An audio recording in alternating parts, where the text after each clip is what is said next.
It's Sam's Month, Sam's Month. Kind of like Friday by Rebecca Black. That's what I thought of to say off the top. Oh, is that I love thing? it.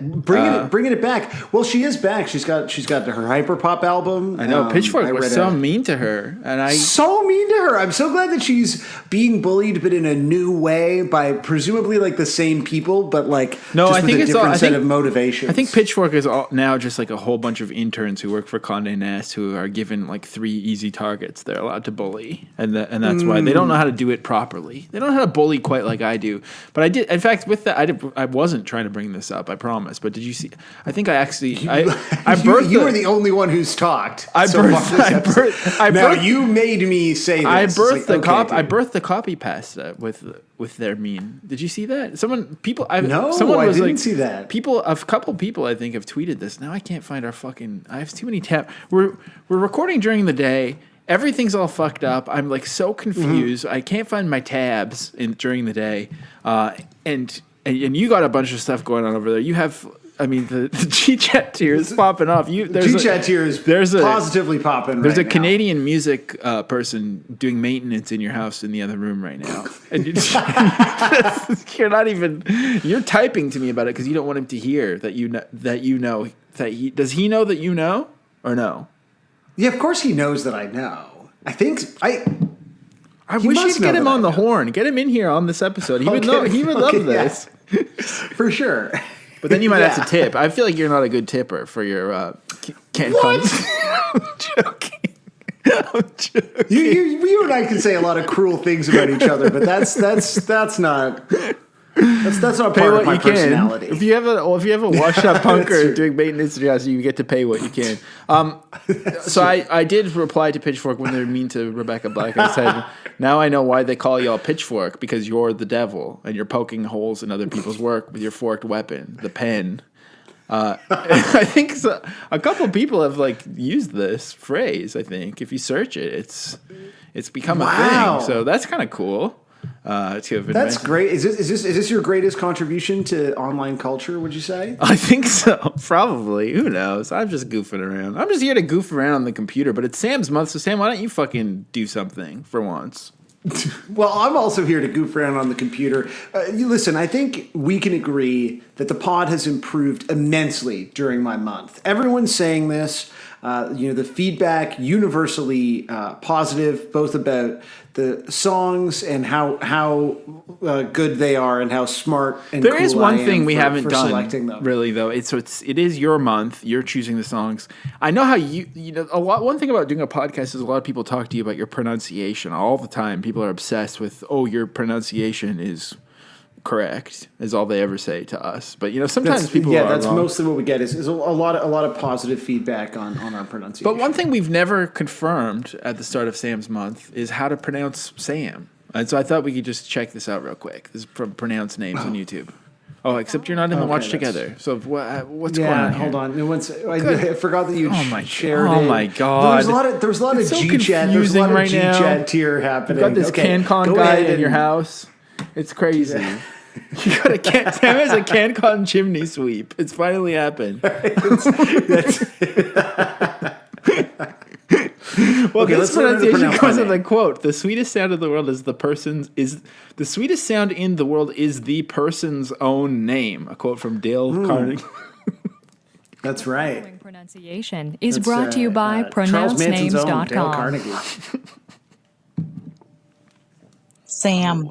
Oh, here we go. Sam. I don't think that's it. Sam. I'm going to try to say it like that. Sam.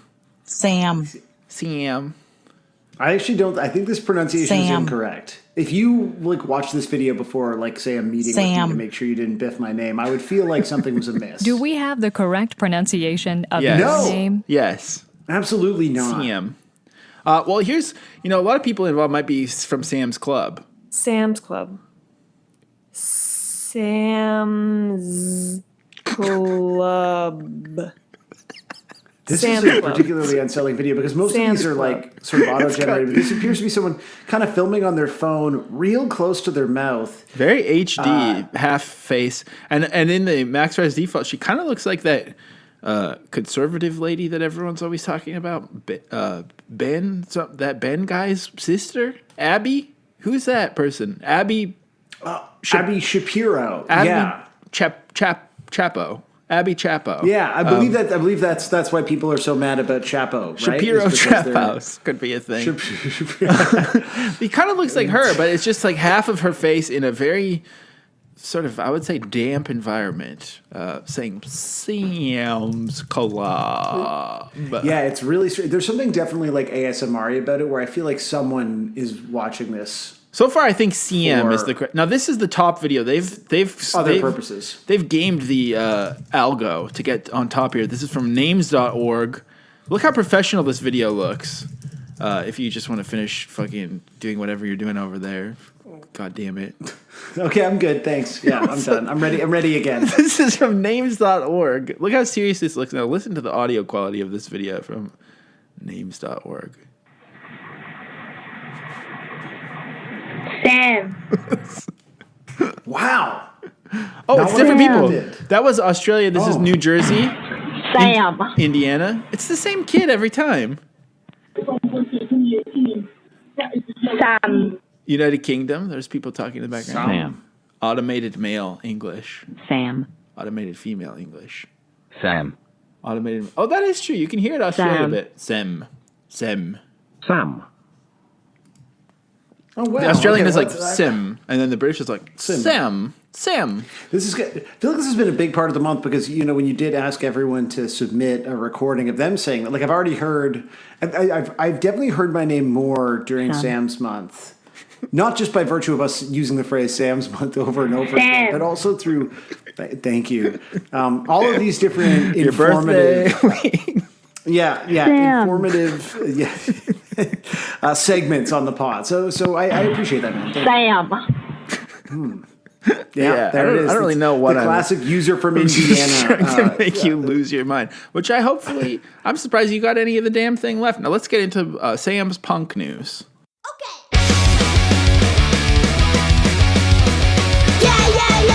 news. I'm going to go first today because it is Sam's month and I would like to crawl back some of the attention on me. Now, this comes from the website thesoulsupplier.co.uk. And this seems to be some sort of online retail store. Not one that I've used as of yet, but maybe when I'm looking for some sweet size 11s or something, I'll be back here to, you know, I'll ship much, it. eh? I'll ship it across. Oh, wait, what size are your feet? Like 6? Like a 12. Wait, you don't have size 12. I have to shop from a... There's no way you have size 12. You're lying. What do you mean there's no way I have size 12 feet? No, I have to shop at a specialty store for adults with very tiny feet. You have like large duck feet? Like you're like Yeah, Donald they're Duck super in the flat feet. and very wide. Yeah, What size are your shoes, Sam? Sam's like a 9. Okay, yeah, that's what I thought. This is from soulsupplier.co.uk. Now this says the Gucci Vault times Vans Continuum collection is punk AF. That comes from managing editor Jack Aldrich, who also says we may earn a commission when you buy something from the links on this page. Learn more. Well, that's good. They deserve Classic it. Learn They more. deserve CTA. Jack Aldrich deserves that. Yeah. Jack All. I've done Jack All today. It could be a collector of sneakers for the past 10 years. Jack has seen trends come and go, yet still stays true to his passion. He's an experienced writer and editor, and although he never studied his profession, through hard work and a determined mindset, he has earned the right to previously work for End Clothing, Matches Fashion, and High Snobiety, to name but a few. That's a pretty good resume, but I don't think earned is a word, you dumb motherfucker. So I'm going to close this tab. He says, after announcing its second collaboration with Adidas earlier this week, and that is the wrong it's, Jack, Gucci has now revealed imagery of the Gucci Vault times Vans Continuum collection, the first ever joint forage between the two labels. While high-end Italian fashion and California skateboarding sneakers might seem worlds apart, the new age of collaborations has proved that where there's a will, there's a way, and it will more than likely work. Showing clear inspiration from punk culture, the collection consists of an old school, several slip-ons, and an OG mule, all decked out in varying colorways. Patchwork and floral patterns are a consistent theme throughout, as well as metal stud details. So you can scroll through the page, get a look at the Punk AF Vans Gucci collab. I don't hate these, especially the mules on the bottom. Those are luxurious, velvety Gucci times Vans collab. I wish there was a price point on here. Now, I think the thing about these is that I'm just bored of Vans. I think that I would like them if they were just Gucci shoes more than if they were Gucci times Vans. You don't really need you just want the Gucci punk shoes. You don't need this sort of like. Yeah, kind of faux tenuous connection to punk culture. That's what I love. I love these. The yellow ones are kind of sick. I mean, I often wonder if I could actually ever pull off wearing something like this. I feel like I unfortunately know the answer. I mean, I don't know if anyone should be wearing those. Those are horrifying. Those ones, but specifically the Vansness of them, not the. I mean, I think you could wear a studded shoe, absolutely. Thanks, man. But I don't know. But anyways, that's my punk news. It comes from Soul Supplier. Well, I mean, I got great news for you because I have double the punk news on my end. Oh my God! Really? There's one story. Really? Like you and I didn't talk about this beforehand. This first one is more like. I'm kind of surprised that you ignored both of these, to be honest. Actually, this one I understand why you ignored. I didn't see it. This didn't pop up for me. Come on. Okay, well, comes from Forbes. You know why? It's because I read Forbes. That. And I literally keep buying sneakers constantly, so that's probably why that one popped up for me. There you go. So, and this comes to us from Beth Bernstein, or is it Berenstein? Oh I don't know. My God, it's Beth's bio, real quick. I'm a jewelry historian, jewelry expert, and collector of period and modern jewelry, and a purveyor of all things sparkly. Well, that's a run-on sentence, Beth. I have a romance going on with the legend, language, and sentiment behind the pieces and the story. My passion for this has inspired me to pen 3 books: My Charmed Life, a memoir; Jewelry's Shining Stars, a modern jewelry design coffee table book; and If These Jewels Could Talk. I feel like this is from a Christopher Guest movie, but anyways, it's real run-on sentence vibes in the bio. You know what I do appreciate though when someone's bio that they obviously wrote for themselves is written first person. It's just and not in like a cloying like, hey, it's the third like not some meta thing, but just like, hey, it's me. Here's what I do. I'm Beth Bernstein. It's true. Beth Bernstein doesn't give AF, to quote Jack from earlier. So Beth Bernstein writing in my favorite punk zine, Forbes, unlocking a trend. Victorian symbolism and 1980s punk continue to inspire hardware for jewelry. And the first photo here is of something very punk. These S.J. Phillips early 19th century padlocks with pansies and forget-me-nots. Now, when I see that, I think like if I saw those on a bike messenger in Montreal, I'd think. I wouldn't think. I would simply be like, "That's normal." I would love it if bike messengers started dressing a little bit more instead of Marie Antoinette. Yeah, for sure. So Beth Bernstein writes, locks and padlocks have been witnessing a renaissance in jewelry, borrowing inspiration from both Victorian symbolism and 1980s punk-inspired hardware. Independent designers are influenced by the more romantic spirit of the 19th century, while legendary jewelers such as Tiffany & Co. and fashion houses such as Vuitton and Hermès are reimagining their original designs. And then we see a piece of the Tiffany & Co. modern hardware collection. Now, that looks punk. I mean, it's got a little lock punk on it. I've always thought Tiffany was very punk. Absolutely. It goes on about the Victoria. This is sort of a long article. So many ads on here, too. You can buy my ad blocker. So many ads. Bullshit. I'm gonna look for the mention of the word punk a little bit more. Oh, it doesn't come up again. So, look, basically this article has a lot of locks in it, so that's, I guess, pretty punk. This is a real, it's like a think piece. I feel like punk is more about, like, breaking open locks, not having them. Or maybe it's kind of a reference to gatekeeping, to have an antique lock or something. Yeah, for sure. Okay, well, let's go over to the punk news that I'm really excited about. Although, I would like to know, besides your gold chain, do you have any other jewelry in your life that you wish that you were wearing? Like, what's your jewelry status? No, I don't really have much. I have my wedding ring, obviously, but that doesn't really count. It's kind of more of a legal obligation to wear that than anything else. And then I just have the Swatch. I think I need to up my accessory game, actually. I'm thinking of getting some real sunglasses this year because I think I'm finally ready to not lose them or sit on them. So I think I'm ready to get some nice ones that I'll instantly sit on and lose. It's very exciting. Do you ever think about? I remember there was a period of time where I really wanted to get like a cool skull ring, and I'm sure we've talked about this on the pod. I've and thought Ashley about was yeah. going to divorce me, and I feel like it was the right move. You to have not become to, a skull but ring you guy. have to, the thing you have to realize is that if your wife says she'll divorce you, but then you'll do the thing, and then she'll end up loving it and being like, "I was wrong," and then you get to be right about something. So that's the double win. I You would also not get know to what be that's right. like. Yeah, you can gloat about it forever. But no, I think maybe now's my like time with the skull ring. I think you should do it. What if we both got skull rings? That's interesting. That's really. What if we got engaged? I mean, that's also really interesting. We'll do that in the G chat tier, though. Let's leave, our sort of future planning. How's because right now, how's the CanCon guy doing in your house right now? I think pretty good. I might have to go. Let's get him on the horn. Get him on the horn here.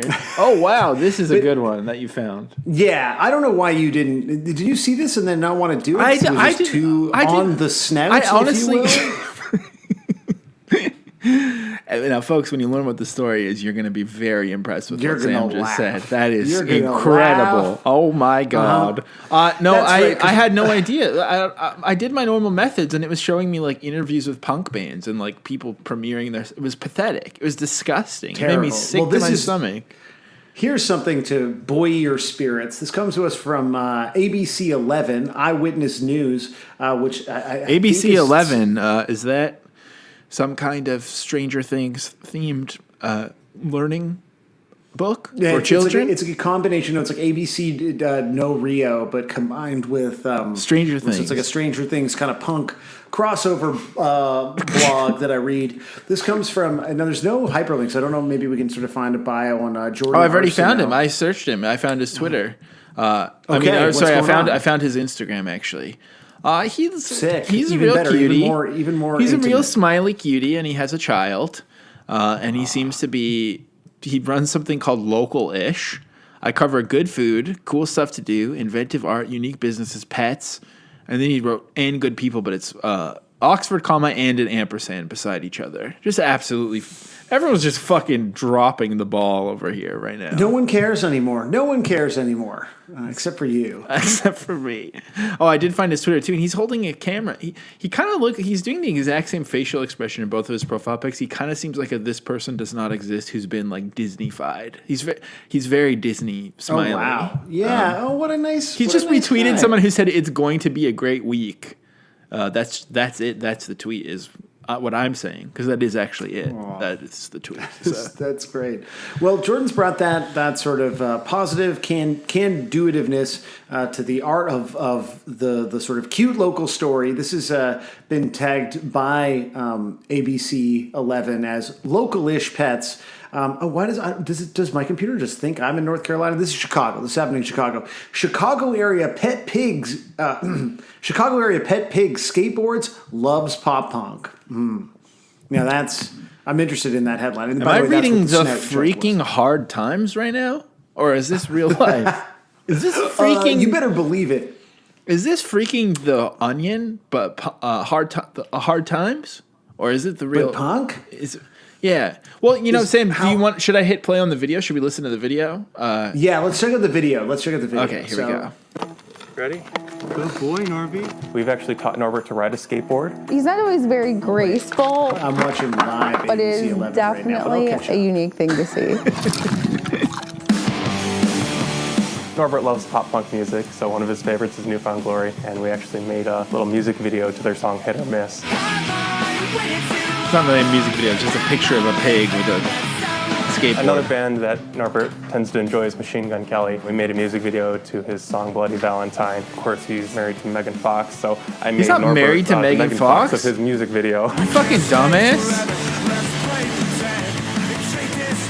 Oh, they did recreate the My Bloody Valentine video with the pig. I'm Vince, And I'm Allison. and we're Norbert's parents. Norbert is our pet. These miniature people say pig. they're his He is parents. a really very special pig. Sam, if you're trying to catch up, though, I'm at the time code of When I 55 was right about 10 or 11 now. years old, I asked my No, it's parents fine. I'm if I just could 10 get seconds bacon. behind. They say no. You're just in the Allison future. came into my life.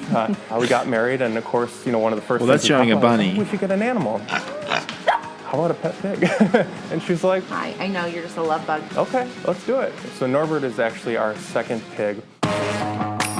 Our first pig was named Ralph. And he just was He died. truly a joy. Unfortunately, just after he turned 1, he ended up being diagnosed with a genetic condition. So unfortunately, we had to let him go, and just broke our hearts. And so then we were like, we need to fill this little pig-shaped hole in our hearts, and that's when Norbert comes in.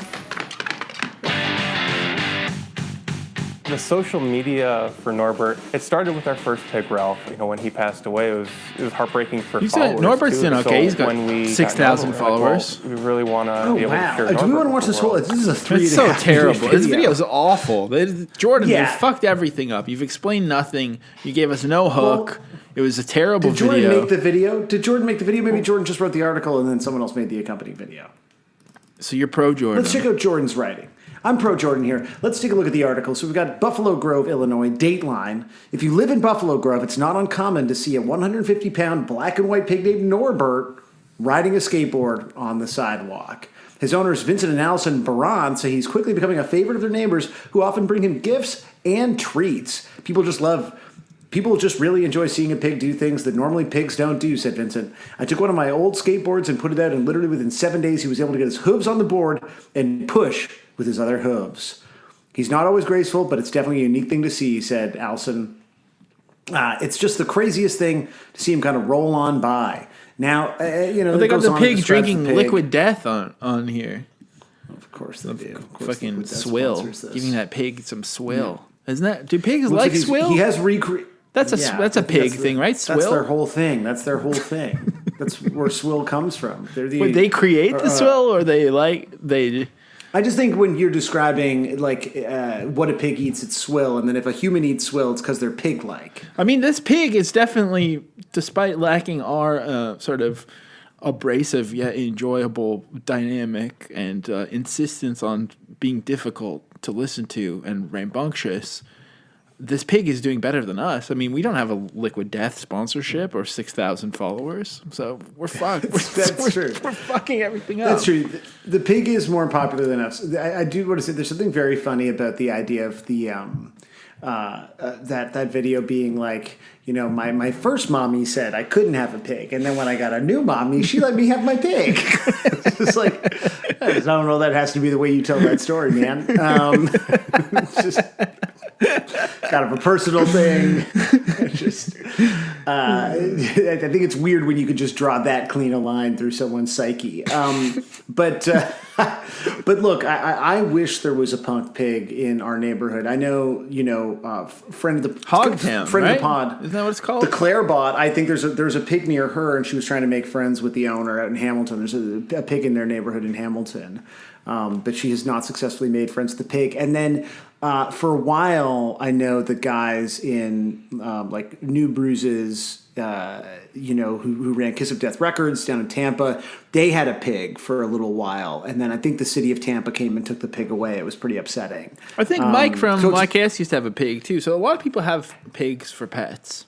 Would you ever get a pig? And if you did, how punk would your pig be? If I got a pig, I would absolutely not let it become punk unless it had proven that it had kind of put in its time, sort of learning about the history of it and participating in DIY, maybe going to DIY co-op meetings and sort of not speaking up, but just participating, taking notes, and volunteering, putting in some volunteering hours before I would allow my pig to become punk. And then right when it was about to become punk, I would slaughter it and eat it.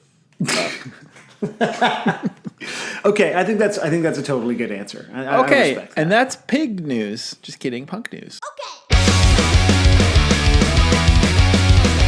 Yeah, punk news. Josiah, I'm so excited to talk about this band with you because this, more than anything, is a band that I have convinced myself you would like. I given know. the time This is the kind of band. and the right framing, and I know in that sense I'm excited because I'm like, maybe not that the essence of Sam's Month or any of our conversations has ever been about convincing the other person to like something. Well, I think we talked about this a little bit last week. We talked about it off pod, I think. But that is a thing that's that is a thing that is sort of the subtext. But it's not the subcontext. I think that's to me in it's, general. It's not the text. There's no text. There's no that text is for about that. that's why our show works and we're still doing it. But there is, and that's why the newsletter is so good also. But I think The newsletter is really good for people who Everyone aren't should shine up. It's fucking great. But I think that in general, so many people do talk about music with this feeling that they need to evangelize. And if you just understood this one thing, all of a sudden you would like the Hold Steady. And I think that's what we don't do to each other usually. It is the key to And in fact, our healthy, ongoing relationship. I'm going to spoil that. I have this I'm problem. I'm going to ruin it all. I do secretly love recommending things, and I love showing people cool shit. But the thing is, the things that I love, I don't really want most of you to be into it. I don't want you to learn about how good it is and understand, and then be in my. There's too many people involved. Leave me alone. Give me some space here. That's fair. I spent like all weekend listening to Badaku, who you had Tokyo, I guess his new album or a single from the new album in the newsletter, and he's like this guy from, where is he from? Like the coldest capital in the world is really all I can remember. Yeah. Well, let me just read our newsletter real quick. You're gonna have to go and take a look. But just like this guy doing these like very 2000s Mongolia, right? Doing these like very 2000s style instrumental hip hop records that are like based on sort of specific cities or whatever, and they're fucking awesome. And I listened to it all weekend. So you do love recommending something and being right about it. I especially love being right. I think, or maybe maybe that's what you love more than anything. Recommending something is an opportunity to be right. Maybe my thing is that in life there are recommenders and recommendees. And if someone tells me to watch a TV show, I'm probably not going to watch it. But I also could tell you like a dozen TV shows that you should watch right now. So maybe that's right. Okay. Maybe I'm just a massive piece of shit. I don't know. But I think that's a good way to sort of divide up the world for sure. Is there anything worse than someone telling you to watch, like telling you to check something out and then you do? And you don't like it, and then you have to like follow up with them after because they are excited. Like that's like that's the worst feeling. Luckily, but I do like getting mad at someone about that. Like I remember my like I love a good easy reality watch, and like my sister went really in on recommending the Dan Levy like brunch competition show, and it's fucking bad. And I enjoyed telling her that it was bad, and she was wrong for watching it and telling me to watch it. So I think as long as you enjoy sort of I think it depends on the person who's doing it too. But if it's 100%, like a coworker or like a sort of light strange, like a little bit less, somewhere between stranger and acquaintance, like that sort of zone. If someone's recommending something and you check it out and it's like, I mean, I don't know, like it just it makes me think of like people I barely know telling me that I definitely got to see Everything Everywhere and it's the best movie ever made and all this stuff. And it's just like, I would like to just dig a hole in the ground and bury myself in it. And maybe I'd find out that there's a better life down there for myself. That's how I feel. Given that you and I are somewhere between stranger and acquaintance, I wanted to use this opportunity to just, again, I know it's not going to happen, but in the back of my mind, I'm like, by the end of this, you're gonna get them. And I know that's not true. I know it's not true, but like, part of me just needs to believe. So my first thing is like, I feel like you are a person who loves being from Toronto and loves Toronto, even though you're not from Toronto, right? Is that a thing? I'm from Toronto. Is Etobicoke Toronto? I mean, I'm from Etobicoke. It is legal. Yeah, they amalgamated. I mean, I'm from like within a suburb your that life has subway line. Okay, yeah. So you're yeah. They amalgamated when I was like a boy child. Okay. I was probably 13 when amalgamation happened. You were a boy child. So as opposed to being a man but child. the first couple of years were in like legal Toronto. Then I moved to illegal Toronto. But like, no, I mean, I do. Yes. I'm not going to, jokes aside. Yes. I 100% feel something positive about being from here, having grown up here, living here now. Yes, I do. I think that how I feel is a product of my upbringing, obviously, but in my mind, I just have no connection to place, really. I mean, I love Montreal and I love living here, and I'm probably never going to leave. But I don't have this like thing from my childhood. Like, I think Abbotsford was really funny and a funny place to live. But before that, I lived in Edinburgh and then living in Vancouver, living in Calgary. Like, I've never really felt any kind of civic pride, and I've always been really suspicious of anyone who does. And then I think the thing about that is I was actually born in Winnipeg. And so I have family there. I feel like every time you talk about being born, you're born somewhere else. Like, I don't believe you anymore. I mean, the thing is, I'm not listening. You're full of fucking shit. I'm not listening to you because I'm looking at Twitter all the time. But you're actually sitting here listening, and you're missing everything. Well, sometimes you can hear me sending like work emails. Yeah, you're doing like your taxes or whatever. It's crazy. But I do need to do my taxes this week. I was literally born in Winnipeg, and So I've been back, and I know people who are from there. But anyways, just in general, things that the whole identity is about, like, it's fucked up, but we love it. That's where we're from, or whatever. Like any kind of civic pride like that, I'm always like, I don't know, man. Like, I don't want to hear about this shit. So that's already like one thing that's always made me stay away from the Weakerthans and.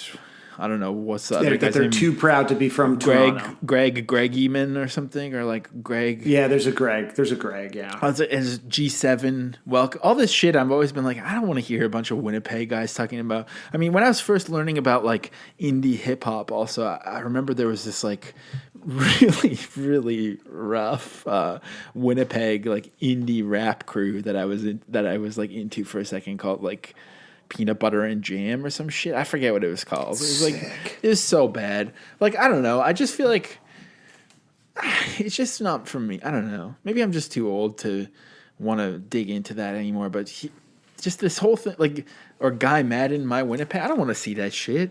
It's your Winnipeg. Fine. Good for you. Go for it. You know? I like Comeback Kid. I like that Comeback Kid uses the Winnipeg Jets logo. That's sick.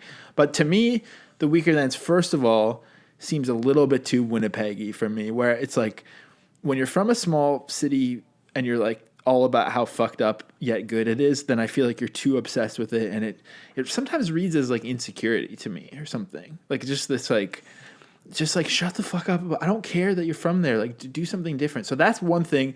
Also the Weakerthans, I feel like more than anything else. I mean, last week we were like somehow did a delicate dance about whether or not saying land back is okay, according to Sam, for some reason. That was like the, the vibe. Yeah, and I think that was the vibe, yeah. I thought we were going to get in trouble for that. We got away with that, but I feel like something about the Weakerthans, something about like this Winnipeg scene reminds me of like the hyper DIY people who I'm always in trouble with for some reason. Like I feel like they might have noticed that I Ubered to the venue, and then they'll give me a little talking to about that, or like, you know, I just feel like someone's gonna scold me whenever I get too close to this kind of stuff. It just seems like music for scolds. So that as well, and then I listened to it, and I got to be honest, it did aesthetically sound quite good to me. The instruments. That's the thing, right? Good. I know that this is some actual. I'm hoping that we like, read the musically. lyrics. I'm hoping we read the lyrics because I feel like the lyrics are really where I got off. And also I'm not really. The lyrics are great. I'm not really that into this guy's voice, and I feel like the lyrics are for specifically quoting in a college paper on the first page in italics. Oh, like John K. Sampson. Yes, that's true. Like it just. It's not even like fake intellectual. It probably is intellectual, and that's just even more annoying. I don't know. Like I love like things that have maybe belching sound effects. Like this is so the opposite of gob in every way. You know what I mean? Yeah, that's fair. Where this isn't like high low. This is just like kind of high high. Mm-hmm. But like not very cool. Also. It's for people who like hiking a lot, like people whose like whole thing is just hiking. You know, this is for like people who hike. I feel like. So here's the thing. I think the Weakerthans is absolutely for people who hike. But to me, one of the like incredible things about this band has always been, and to be totally honest, I think this has changed a lot as they evolved, and I think there was a bit of a calcification of the fan base, but there's like an era where this band kind of just like transcends a lot of like typical kind of musical demographic lines. And because I got really into this band in like grade 9 or grade 10 at the same time that they were also like quote unquote kind of like indie darling. And I didn't like anything that was like anyone over 30 probably liked, because all I liked was the Ataris and like Limp Bizkit and Korn. And this band, for whatever reason, like also appealed to me because they were like kind of pop punk. And then they also continued to appeal to me because they were like kind of emo. And you could sort of age into them because there was always this sort of angle in that was really authentic, right? It wasn't them sort of like checking boxes, for marketing purposes. It was just like a very earnest and honest kind of expression of the specific place that I think, obviously that John K. Sampson in particular kind of sat in. And so in that sense, like, yes, they're extremely for hikers, but they were also for like, high school emo kids, and they were also like a total jock band.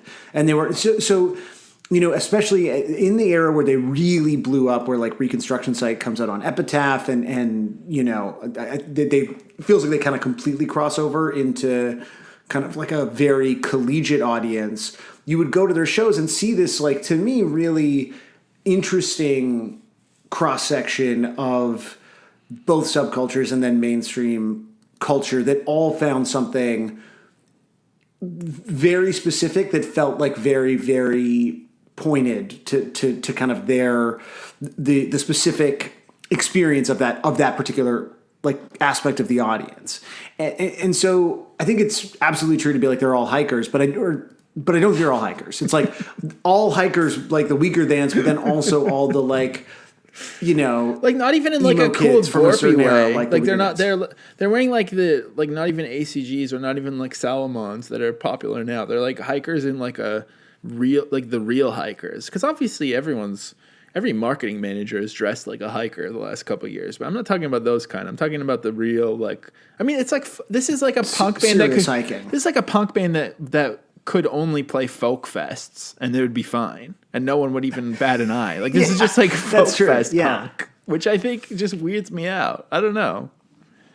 And I also think like on the Winnipeg tip, I think I obviously like the Winnipeg thing. I think it's really charming. It's like a core part of the band's identity. I also, maybe we've talked about this, my Winnipeg is like literally the only movie that I've really tried to walk out of, and Ashley wouldn't like let us do it. Did you hate it? I haven't seen it, honestly. I fucking hate it.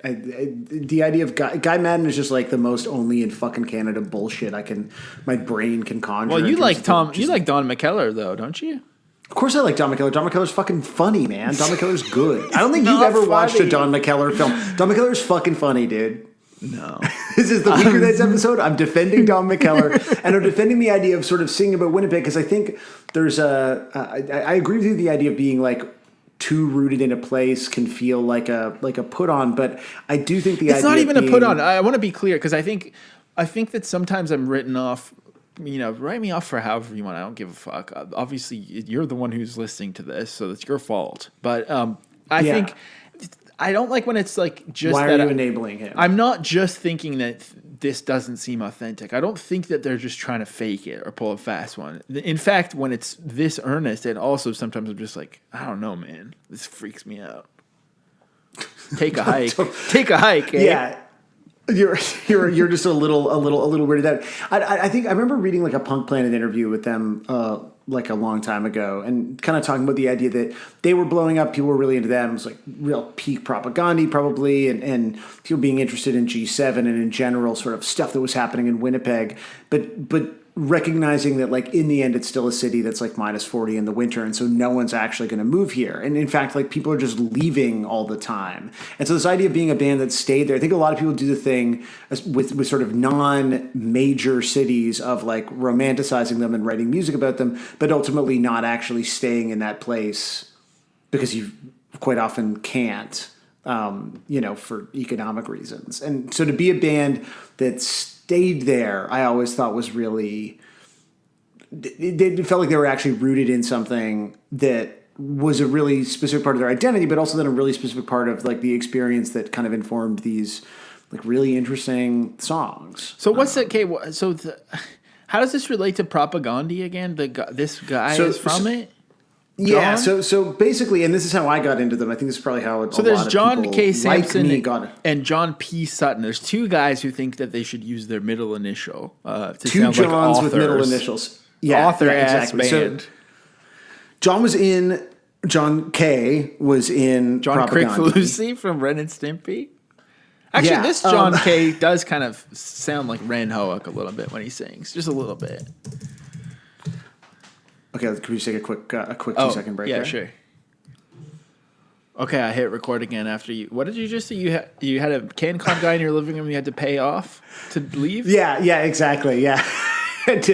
So that CanCon hush money. So John K. Samson, speaking of CanCon hush money, guys. So yeah, he was in Propagandhi, and then there's a couple of songs on that first Propagandhi album that are him, like Anchorless is a Propagandhi song, and then also a Weakerthans song.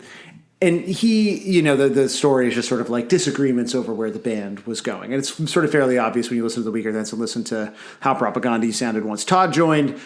Divergent paths. And Weakerthans were introduced to me by someone who was like, knew that I liked Propagandhi and was like, this guy used to be in the band. And I was like, I don't believe you. Like, it's impossible for me to imagine a world in which these things are related. But, and I'll also be honest here. This was like a girl. I was going to say woman, but that's like a bad habit of mine that has been made fun of before. It was a fully grown woman. It was a not yet fully grown teen that I absolutely had a crush on, and she was like, "Oh, you should check this," and like gave me like a CD with some like a mix CD with some Weakerthans songs on it, and I was like, "This is the best thing." So she was kind of preying on you a little bit. Context, yeah, absolutely. She was a year older. So like very, very into it, very like could not believe how sick this band was. And I think that becomes the framework through which you see them, because I think if you come to the Weakerthans as like a Canadian indie band, that brings sort of some a different perspective on sort of what they're doing, but like specifically the idea of like, oh, this is the guy from Propagandhi, which in my mind was like the punkest band in the fucking world, and here's this guy kind of doing something that again, like they have a few like genuine like just sort of pop punk songs, but also like a lot of stuff that's more all country-ish and more sort of, I guess, traditionally indie, traditional 90s indie type shit. And at that era also you'd get a lot of like people yelling out for Ska Sucks at Weakerthans shows. The first time I saw Weakerthans, I think I was in the 10th grade, and someone yelled out Ska Sucks. And that really was a thing. Is that one of their? I don't know what that means. Is that one of their songs? That's a Propagandhi song. That's sort of like that. There's an era where that's kind of like the Propagandhi hit almost, and so people would yell for Ska Sucks, and you could tell that it visibly annoyed the shit out of him. That eventually stopped. Like at some point, the Weakerthans became like one of the biggest bands in Canada. I mean, they were fucking huge. Propagandhi also huge, but I think the Weakerthans enjoyed a degree of ubiquity by virtue of being like a little bit easier on the ears. Being that it's Sam's month, and I think this would happen if we ever did my month, but one could argue that most of the months are mine. But I think maybe we'll do it one day. We'll do some of the real Joe's shit. Isn't it strange to think about how these bands that are part of Sam's month definitely did sort of seem to peak like 10 years ago? Like, is Weakerthans even still popping off or no? No, the Weakerthans definitely broke up. We're certainly there's something to unpack in that I don't want to do. That we're gonna have to. I'm not especially interested in. But no, certainly a lot of things involved in this podcast probably peaked around 10 years ago. It's funny because people say like.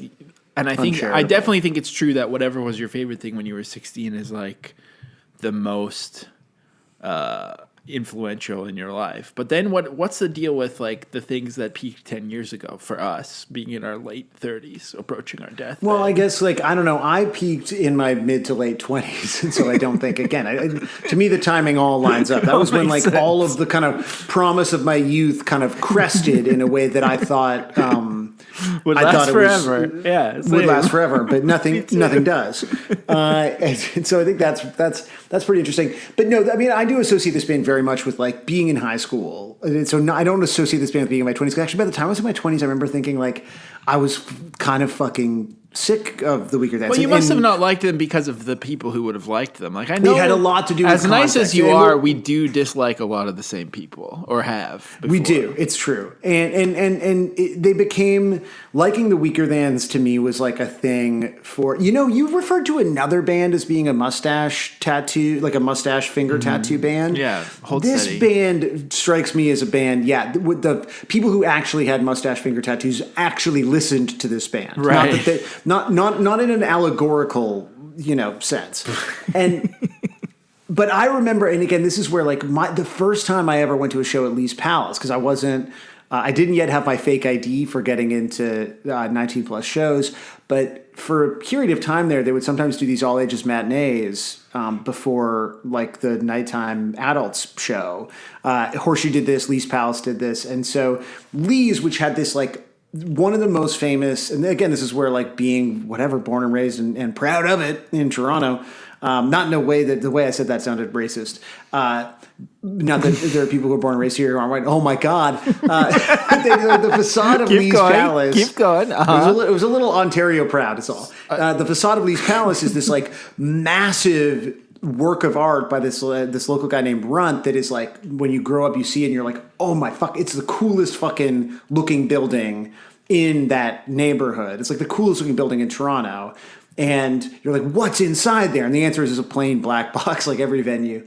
But it was like just this like massive, colorful sort of like just work that would sort of this idea of like, that's what the adult world is like. Like when I grow up, I'm going to be a person who goes to places that look like this. Like that really is the sort of spiritual, psychological space that Lee's Palace, I think, occupied for people who were into music and kind of grew up here, of like what's happening inside of that room. And so in grade 10, and this is the thing, is like I actually can't find the specific show. I used to have one of the set lists up on my fucking childhood bedroom wall from Blurtonia, who opened, but I can't even find this show. And that's another guy. Like, this isn't a real quick question. What's the deal with this Blurtonia guy that everyone from Toronto loves? He produced this. Ian Blurton.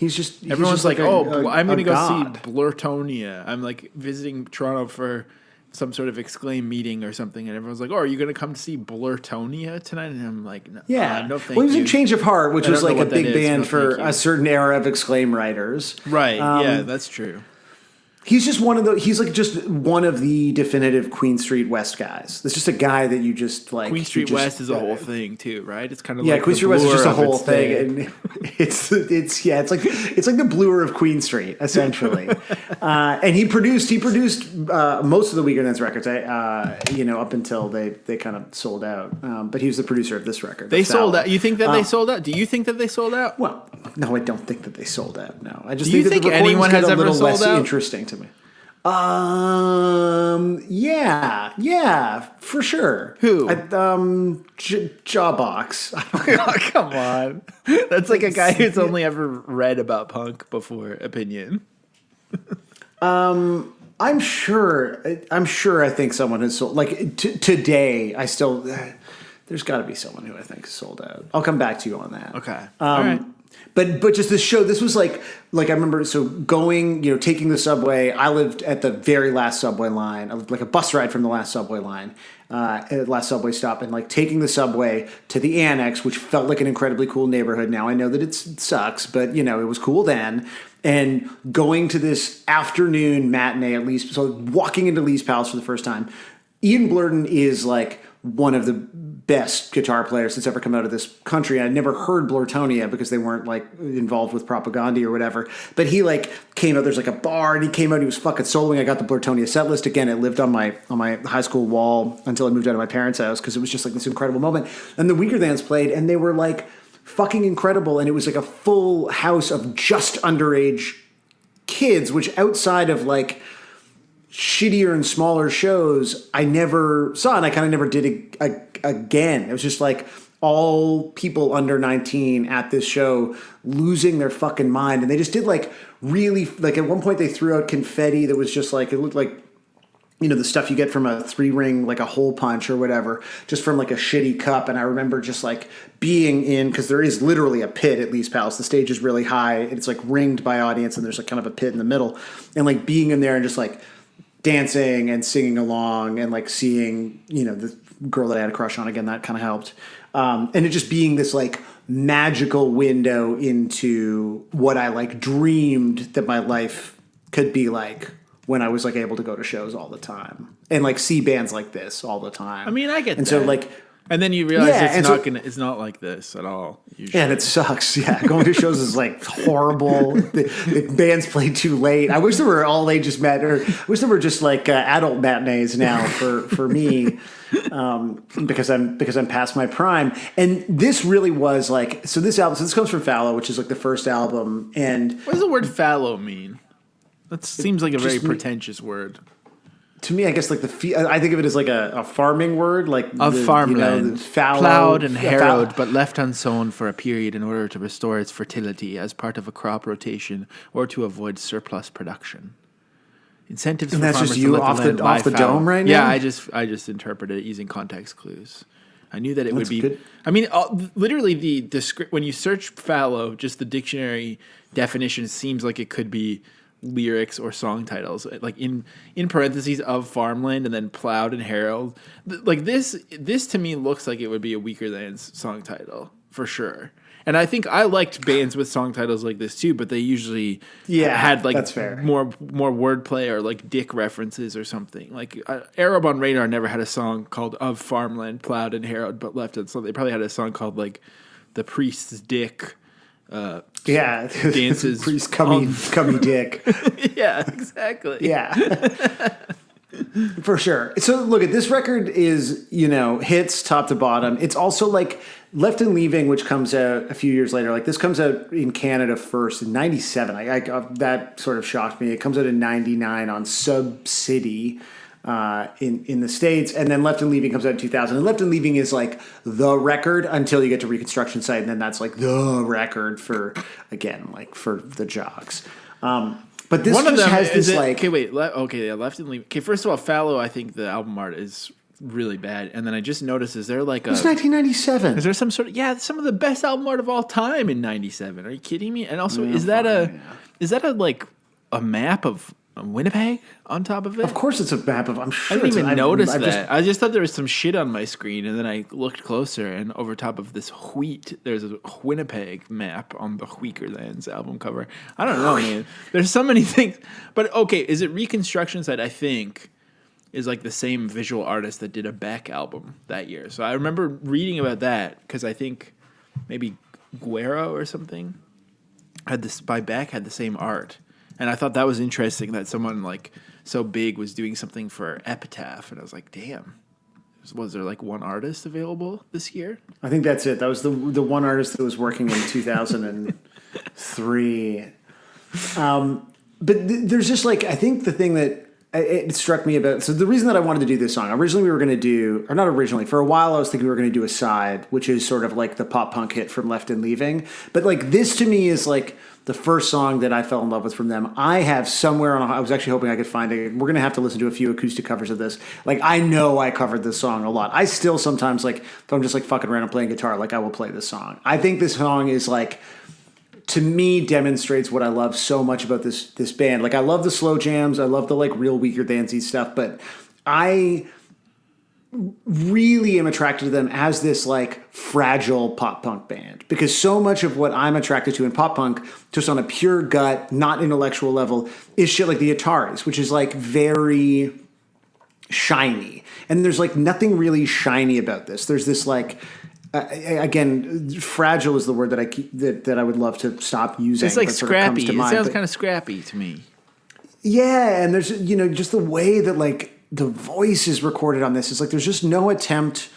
As someone who kind of like always wished that they had like and I don't sing like this, thank fucking God. But like, as someone who always like longed to have like a cooler, tougher, punker voice, the idea of playing this song with like a fairly limited degree of aggression, but like, if you strip the vocals out of this, like it just sort of sounds like a 90s pop punk, like kind of jangly pop punk song.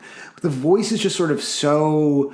Again, it sort of speaks to the degree of earnestness that this band kind of exudes that I think is off-putting for some people, obviously. Well, but that's the thing is I love that. I hate when a punk voice is gruff. I like when it's wussy and wimpy. Mm-hmm. I think this guy sounds like a wimp, and I love that, but I just don't want to hear a wimp sing a song called Confessions of a Futon-Revolutionist. Like, that name is already like... so folk fest to me. It's just such folk fest vibes. And then I fucking love the lyrics to the song. I want to learn about them. You hate everything about it. I don't know the. No, I said I like some of the song, but I want to get into lyrics real quick. I just searched Futon-Revolutionist on DeviantArt, and people have made deviantart inspired by this song. I mean, I don't know what this one even is, but it says I don't understand that. This must not be a phrase that exists outside of this, because I've heard of like, keyboard warriors or armchair. But I think they armchair socialists or whatever. Yeah. Also, man, I hate futons. Do you like futons? Fuck futons. Oh, fuck a futon. Honestly, they're universally awful. Everyone knows it. This is a photo of two drinks beside a pool, like a grapefruit juice and an orange juice on ice. I was just fucking around. I'm channeling the goodness of summer done in Photoshop. So that's one thing by the pool. And then this is the other one I just wanted to really quickly show you. It's just some furry art inspired by, it says songs inspired by Wakes 100 to 200 points open. Please pay first. I will not spend it until I finish it. So this, I don't know. This is some sort of insane thing asking for someone. Do people really get paid for this kind of thing? It's like very half done. Yeah, it's furry true. art. Yeah, I always wonder. They're like looking for commissions, and you're like, wow, okay. But there is art for Futon-Revolutionist. Sort of it's sort of a fox that looks like Yoda, and it's blushing and it is carrying a book bag. So this person did pick up on the bookish nerd. Like it's just there's just something so lecture hall about this whole. The vibe is just so. It's just lecture. It just feels like school to me already. But let's get into the lyrics and maybe I'll... Interesting that you would say that, because to me, I feel like this is a joke song about school, right? I mean, it is a song about like mocking the idea of being like a armchair socialist. When I Googled that real quick, it's armchair revolutionary apparently is the more popular sort of version of that term. But this is a band that's like rooted in like. And we talked about this in the propaganda episode. Like the first time I went to Winnipeg, and you see the building where the G7 offices were, like the entire building is just like nothing but like activist organizations and like a vegan coffee shop, at the base. Like it is, Winnipeg has like a very, very genuine sort of tradition of like labor activism. I mean, there's a lot of kind of history there that these bands. Are sort of genuinely connected to. And so I think the idea of writing this song as someone who is like intrinsically a part of that community and kind of like making fun of the that feels very intellectual much like academic side of it, I think is funny. That feels like also a jawbreaker move. You are laughing a lot. I've noticed that. In fact, you forgot to. I think you forgot to laugh. It's funny. It's so funny. I think we did the Jawbreaker song that's like that too, and I think. It's also, I think there's something to be said about someone who thinks that they're above it doing something and then it doesn't really land because you can't always tell. It's like, no, but you are that. It would be like if I like made fun of irony bros too much, you'd be like, okay. Or like when white people are like, yeah, classic white person thing to do. And you're like, yeah, but you know what I mean? It's kind of like, it feels like I get it. Bit. But it's also like, I do those things. Like I do that all the time. Like that's the thing is, and maybe that's why I like this. Cause I constantly, whenever I biff someone's name, when I call like a Matt a Chris, I go, well, it's just like a white guy's name. Like I've done it on this pod 100 times. Yeah. Like I'm a white guy named Sam. Like shut the fuck up. But it's like, you're the Weakerthans. Like I can't tell if you're joking or not when you say Confessions of a Futon-Revolutionist. But I also think, and here's what I love with this. I don't think this is a full on, like the tongue is not firmly planted in the cheek yet in this song because it's partially like a really cute kind of romantic song about like just being in love and sort of sharing like an ideology with someone. And then it's partially like making fun of the superficiality of that. And I think that in that sense, it's not like this is a joke song. It's got a funny little title. So but like basically, it's like when people use the "touch my butt and buy me pizza" type of doodles, but they draw a guillotine. Is kind of the level. Oh, fuck off! It's nothing like that. No. Okay, I think we should do the lyrics one by one. Let's do the lyrics. This is what John Kay is. John Kay, truly famed for. I'm gonna get held like from water. Winnipeg. Held like water in your shaking hands are all the small defeats the day demands. 10 to 6 or 9 to 5, trying, dying to survive, never knowing what survival means. It's interesting Leave the the 10 to 6 thing is interesting because I feel like that's more modern work hours, 10 to 6. He's kind of predicted the modern era. That's interesting. Yeah, he's talking about flex hours here. He's Summer Fridays. Summer Fridays. We've got core hours, core days that everyone's expected to be in office. Leave the apartment to buy alcohol, hang our diplomas on the bathroom wall, pick at the plaster chipped away, survey some stunning tooth decay, enlist the cat in the impending class war. The enlist the cat part is what I was making me think of, like cutesy DSA doodles. Well, and here's the thing, man. So you're right, because people have zeroed in on this line because on subsequent records that I like less, some of the most popular Weakerthans songs, popular with people who don't like this band, I think for the same reasons that I do, are these songs about Virtue the cat. And so there are two, I believe there's two. No, or really? There's a... and here, yeah. So there's a plea from a cat named Virtue on Reconstruction The cat's site. name is and then Virtute, Reunion it Tour. looks like, right? Yeah, Virtute with the T at the end, too. It's not even... Virtute. No, it's Virtute. Yeah, I guess it is Virtute. Why? Let me guess. It honestly never occurred to me. This is literally because I don't give a shit about this. You were thinking Virtue, but actually I thought it was Virtue. it gets literally worse. until this moment, I thought it was Virtue. Yeah. Well, it's because you're always doing the glass half full read of things to make things better. Virtute is Latin for bravery, fortitude, and virtue. So it's kind of even worse than it is virtue. basically. Yeah. It's kind of, yeah. And then on Reunion Tour, which does have some bangers, Virtute the cat explains her departure, which is about that cat dying. And so I think that's the version of Weakerthans fandom that This is like the thing where it's like... is the obsession with the fucking cat song. It's like we're not like stuffy and boring. We have fun too, but their version of fun is like makes me very uncomfortable. Well, I remember watching, and I wish I could, because I think it was Riot Fest in Toronto. The Weakerthans were playing, and I was like, I don't fucking care. This was 2003, so this was 10 years ago. I remember, like, they were playing, and I was like, maybe I'll just go and, like, get, like, a cheap beer from a place that isn't the festival grounds so the Weakerthans play, because I don't give a fucking shit about this band anymore. Like, I loved them, and they were great, but, like, it's going to be so fucking annoying. And I stayed, and I was like... Every single song, I was like, I fucking love this song. I love this fucking band. They actually, I'm looking at the set list now from that show, and the second last song they played was Confessions of a Futon-Revolutionist.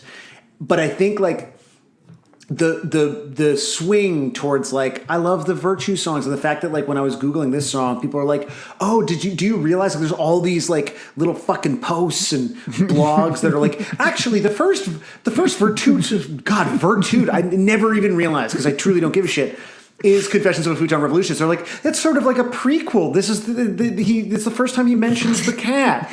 And like, that is so fucking annoying. Like, it's like treating the Weakerthans like it's the MCU. Like, it's this like universification of just like a very good band. That's what these people have done with Winnipeg too, I think. That's how I feel about it. Well, it's sure. You know what? In this sense, you're right. Because when you like zeroed in on that, like I always thought there was a cute, fun lyric, and to me, it has been ruined by the fucking cat people fans. And I just like I can't fucking handle it. So I agree with you.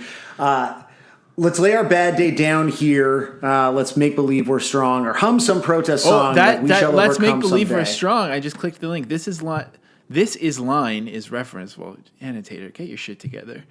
In a later album on a track named "Plea from a Cat Named Virtute." So "Let's Make Believe We're Strong" is also in one of the future Cat songs from this fucking Mr. Dress Up ass children's singer songwriter, but for master's program people. Or hum some. Oh, he's got a really funny song called "When I Write My Master's Thesis." A little bit of a riff on when I. Yeah, it's very funny. Like maybe we shall overcome someday. Overcome the stupid things we say. Say I needed more than this. Say I needed one more kiss. We left that light on way too long now. So I want to say because again, saying stupid things is awesome. First of all, so I just want to go ahead and push back on that. Don't overcome stupid things you say. Just embrace them. Saying stupid things rocks as long as it's rooted in niceness, I think. But I also like the idea of like being like talking about, you know, we shall overcome, and then be like, but really, I'm like thinking about it, like I'm thinking about my crush. Like I think that's funny. I like that. Okay, that's fair. This the banger line in this really is, let's plant a bomb at City Hall, let's kill an MLA. Yeah, that's what I wanted to talk about for a second. It's so fucking good because it's just like it doesn't waver. There's no difference in the delivery, but it's just like, yeah, fuck yeah, it's great. That feels good to say. And it feels good to say this bike is a pipe bomb or bomb the music industry. Like, you know, using violent language to express why you're frustrated. But I also, it reminds me a lot. I'm so glad that this is in this song because I wanted to bring this up. It reminds me a lot of how a friend of the pod, many time guest, frenemy of Sam, James Will actually has like ongoing beef with the guy who wrote the book and made the film How to Blow Up a Pipeline, Andreas Malm. Because amazing, that guy like made that book and that movie. People love these big slogans, but they're actually like it. I think James is arguing, if I'm not mistaken, I haven't read. It says it's a 14-minute read. There's no chance in hell I'm ever going to read that. I made him explain it to me before. I think like you feel rage about things, and then you say something violent about it, and then you get steam blown off. And then you just go about your day, and it's fine, but nothing really happens. And so James's whole thing about how to blow up a pipeline is this guy's written this book with this like badass cover that's like almost like a gag gift. Like people love how badass it looks. But he didn't even like talk about like Earth Liberation Front or like any of the people who've actually blown, like basically it sounds like the premise of the book is essentially like you should vote different or whatever. You know, it's not really like, and so I just think it's. But fun. If anything, I think this is like a James Will-ish, because you think about the perspective that the song is being written from. It's like being written from the perspective of someone who's more James Wilty than not. Right, I agree, but because this is not an actual call for violence. Like to me, this is this. But I'm saying that sitting in between all of these other lighthearted critiques of that lifestyle and perspective. But I think it should. I think speaks to the emptiness of the slogan. What I'm saying is, it should be a call to violence. Someone should actually. So you don't. Hold on. So you set me up to be like, no, but you're saying you disagree with James Will. No, I'm saying James's critique of how to blow up a pipeline is that it's not actually about blowing up a pipeline. It should be. It's a sloganeering way of being like vote different or whatever. And I agree with that. I mean, in that instance, I would say that like G7, released the albums from the Subhumans after Jerry Hanna got out of jail for, being part of the direct action group that did bomb the Litton Industries plant and was planning the armed robbery of a Binks truck and did blow up a series of hydro stations and adult video stores in BC in the 80s. So I actually do think that you're talking about a group of people who have seen fit to support those who have literally gone to jail for direct action. And that's sick as hell, I think, personally. And I mean, I'm not going to do that shit. I'm just going to keep goofing around on the computer. But I think when you present direct action in a song like this, I think it eventually sort of pacifies the idea and makes it like, just makes it feel like if you're just singing along and having a Guinness or whatever. All these people like Guinness so much, I think. I think if you're having a Guinness with your friends singing along to this, then you feel like you've done direct action anyway. So I think presenting it in here in this humorous way, I personally think is like kind of corny. What do you think? It's like irresponsible or something? No, I don't think it's irresponsible. I don't think it's irresponsible. I don't give a fuck about that. I just think it's kind of like to have it in the same song as like my ooh woo cat is a leftist, and then to say that it's kind of like, I don't know, man. This feels a bit weird. But I also I honestly would understand that critique if I didn't think like everyone from this. But isn't he? Aren't you saying he's kind of But Isn't he kind of subtweeting them a bit? He's like, well, no, I think I think he is one of these people. Like, I think to me that's the point. Is it's like it's a sympathetic portrayal of like sort of being this person. I don't think it's a subtweet, but it's like, yeah, sloganeering feels great. Let's sort of this is the sort of shit that we're going to say to each other. Except that like then literally in the day-to-day politics of this band, and again the community to which they belonged, like was one of like genuine revolutionary political action. I guess it's more. So I think you can have both. I think you can be like James Wilt, but also have like a sense of humor. Well, yeah, but I also think is that the argument? I'm saying we're talking about something from 1997. maybe that was different then, but now I think all it is people just post a GIF of a guillotine, and everything just keeps falling. Like that's it. They let us post GIFs of guillotines, and then that's it. We get to post the GIF, and then that's that's the day done. Our day is done. We posted the GIF of the guillotine. So that's it. Yeah, I'm not saying anything about this song. I'm just saying this feels like more like the birthplace. It of some reminds really you of that version of it. Yeah, new things for sure. Yeah. Everyone loves the guillotine GIF. It is so satisfying. We'll talk the night away. You call in sick. I'll quit the word games that I play. Probably nowadays it'd be Wordle hands. if that came out. With the Wordle that I play. I swear I weigh more than half. Believe it when I say that somewhere love and justice shine. They shine, Josiah. This is directed at you. Cynicism falls asleep. Tyranny talks to itself. Sappy slogans all come true. We forget to feed our fear. So good. It's so good. So, what does that mean?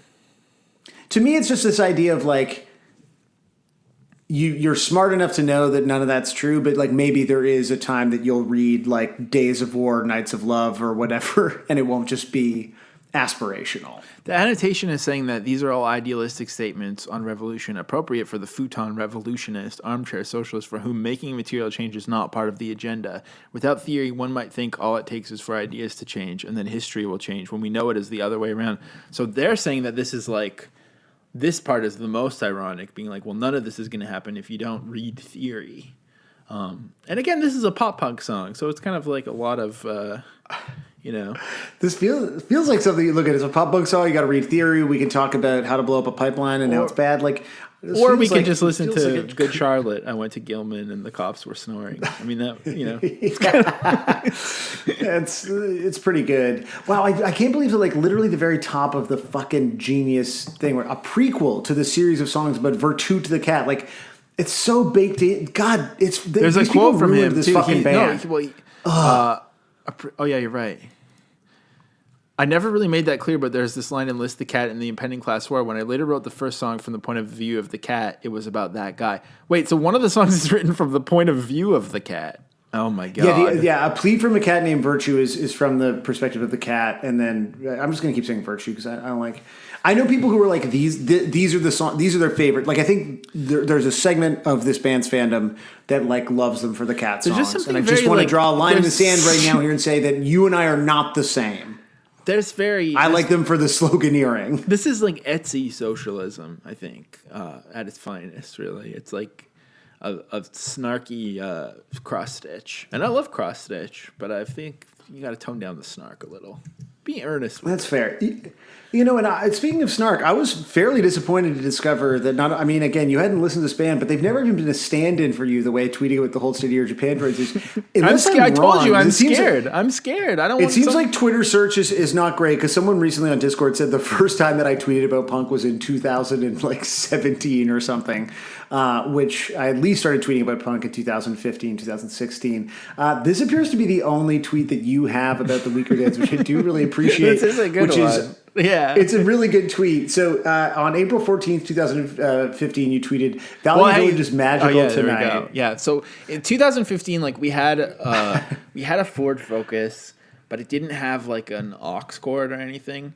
And so I got really into CDs and I think CDs have like started popping off even more. But there was like right before that happened, there was a year where I was getting really into CDs and I was like checking out albums that I never heard before via Value Village. So I had actually never bothered listening to Saves the Day through Being Cool, which I have here, which I got at Value Village. So yeah, I said Value Village is magical tonight. And then you opened the case and there was a CDR to Emily, Love Always, Ben.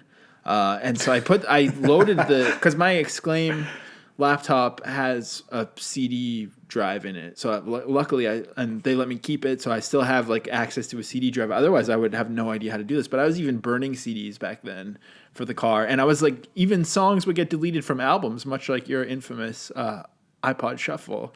That's right. Make it into my the car. iPod version of Toy Pash. Yeah. But so I did load this in and it was just the Weakerthans Left and Leaving. Yeah, and you said, I bought the CD hoping for a great mix, but Ben just lazily burned a Weakerthans album. I'm glad Emily dumped his ass. And then some guy was trying to tell me that I should like the Weakerthans because of this. And then Cam Lindsay that's from really funny. Exclaim weighed in and said, "I can't stand the Weakerthans." That's 1 point in the Cam column there, so that's pretty good. But yeah, there you go. That's really funny. Now, what are your Weakerthans tweets like? I've got a lot of Weakerthans tweets, but this is to me a bit of an example of a lot of my Weakerthans tweets are just Blast FM scrabbles. But I thought this one was kind of funny just because this exemplifies kind of the exact divide that I think I'm describing, where I did tweet about this song in I think 2014 that maybe this is the best Weakerthans song. And a former editor of Alternative Press tweeted, "The Reasons would like to have a word with you." Now, The Reasons is like this hack, like it's a bad song. The Reasons is like just a simple, it's not hack, it's just like it's a boring ass fucking song. It's just like a love song. This is an incredible thread. Good Lord. and I said it was in the bottom 30% of his material. That's He said, pretty "You're talking about good. the song that was my wife and I's first dance at our wedding. Tread lightly, dog." And he spelled dog with 2 G's, this fucking guy. Yeah. Oh my God. He really did. And that's the sort of thing that guy would get married to and then tweet at me about. But I think that's it. Like, if you got married to The Reasons, I bet you had an amazing wedding, and that's awesome. But bet you're a again, fucking dweeb. we don't like this band for the same fucking reasons. Yeah. If you got married to the Weakerthans. No pun not I initially don't know. intended. Do you think if you got married to the Weakerthans, your wedding was definitely a potluck, which I think is fucked up when people do that. Yeah, no, I don't know. No, I don't think so. I think it was probably like a nicely catered. I feel you haven't heard The Reasons. It's for a nicely catered wedding, actually. Okay. I do really like gatekeeping like bands that I love. Like it just being like, I love this band, but if you love this band and you love the songs that I don't think are good, that somehow Absolutely. It's like when people tell me that my enjoyment of the band is different and better. But it is how I feel about the Weakerthans. that's sick when a band has I'm that sorry. sort of delineation. I mean, it's also sick to only like the terrible new stuff by a band like Weezer. Stuff like yeah, that. that's, But it's sick if, like, for pretty example, Josiah take. when people say like that they. Whenever I talk about Modest Mouse, and people are like, "Yeah, I love good news for people that love bad news." I'm like, "Get the fuck!" In fact, I think it's you who does that, probably. But like, that's not even a Modest Mouse album in my mind. That they died way back then. That doesn't count. So It doesn't. You know, I actually was listening to some Modest Mouse. We were talking about this off pod, but I feel like I heard them on some playlist, and I was like, I'm gonna really give Modest Mouse a go. And I was in the car with Ashley this weekend, and we started listening to the new 100 Gex, and I could like see that I was punishing her, and I was like, well, I've been in the mood to listen to some Modest Mouse, a band that she likes, and so we tried that, and honestly, pretty good stuff. They got some nice songs. yeah, they do. Yeah, it's just a hot new opinion from me. Now, unfortunately for me, the covers here are really going to help you. Is there live vids though? Like, we got a live vid of him. Like, well, there's honestly, here's the problem: is again this band playing at someone's there were no, PhD defense or something. Quietly. There's in the just like background? live videos of them playing it kind of from 2007 on, at which is the point that I had noped out, and they don't help me. You have to. You got to do one, at least one. No. We're gonna do a live video, but we're gonna watch this video. This is a full set that someone recorded in Detroit in 2000, and this feels more like, again, the version of this song that I kind of want to, but now I just got to scrub to the time. So here they are playing this at Shelter in Detroit. I like water in your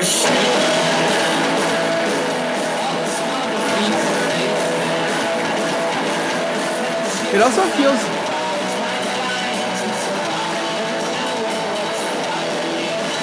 I feel like I'm kind of like the stupid pet tricks this month. I'm expected to perform and be mean, and so I was going into this one trying to be positive. But hearing it again, I don't love the music so much in this. I think this sounds like pop punk in the way that like the Dead Milkmen is pop punk. It's kind of like has that kind of Right. like Violent Femmes Dead Milkman vibe. That leave the apartment to buy. Well, it's interesting because I think if it weren't for the Propaganda connection, I think that would really sort of change the way that how punk this sounds to me. But as a result, it sounds very punk. It's incredibly punk.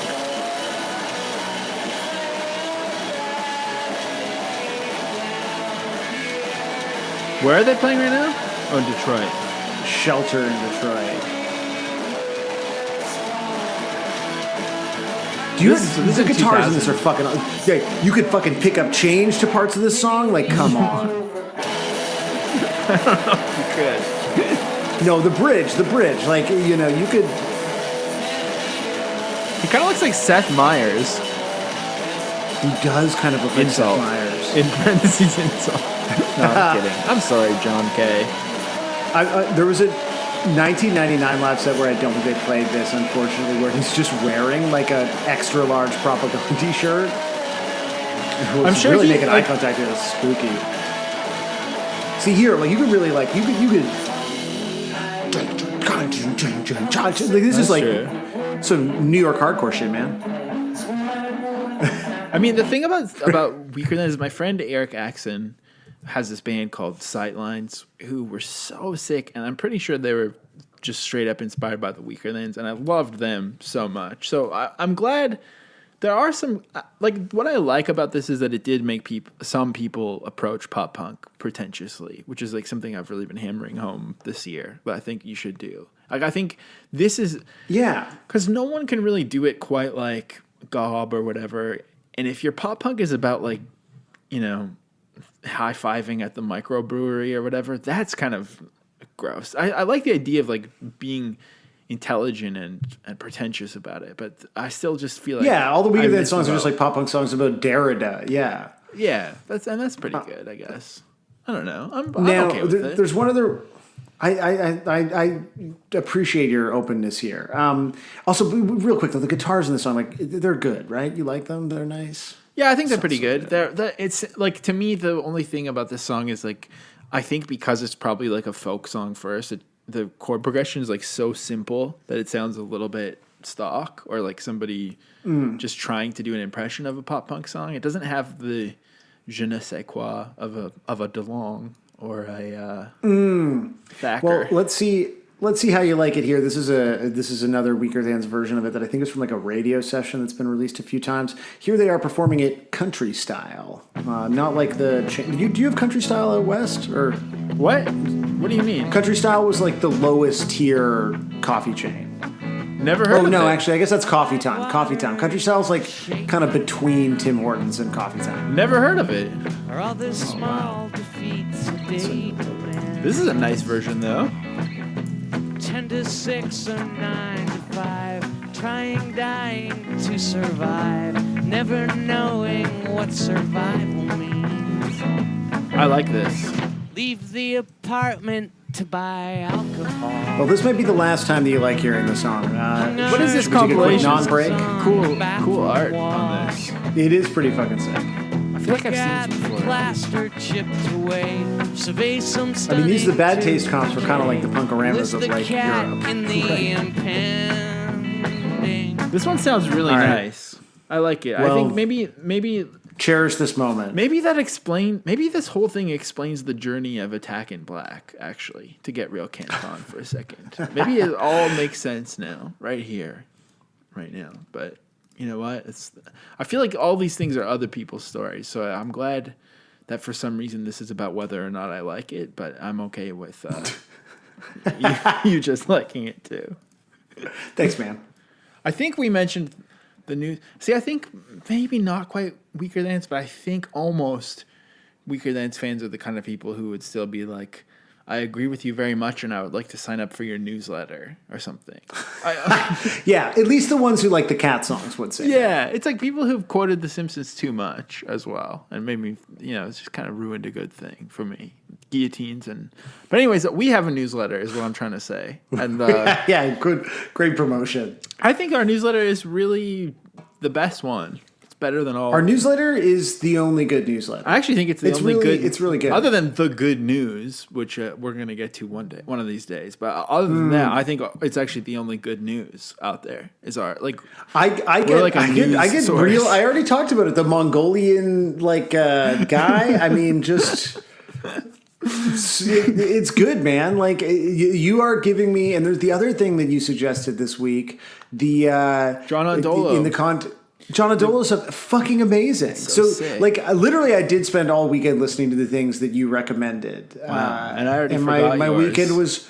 Oh yeah, richer you like for that. it. Yeah, well, I one thing I like learning about from the. I don't suggest stuff for you, though. I know it's not for you. I like how susceptible you are to industry plants at this point in your life. That's the thing I'm enjoying about it. I know, right? They turned out. I just band. I was like, this is pretty good, and then it turns out like I guess they're not. I don't know. Where did we land on them? We got the newsletter. We got Blink 155 going on Patreon.com/155pod. I mean, look, it's not good right now, but it's going to get good one day. And it's still happening all the time. And some people are enjoying the not good, terrible, sort of trapped in hell version of Blink 155 that's happening right now. So that's it's become pretty fun, actually. Yeah, I'm not hating it. Or you could just give us money and not listen to any of it. In fact, you could just do that. That's true. Maybe it'd be ideal if you had just listened only to this part and decided to give us money. But anyways, where were we?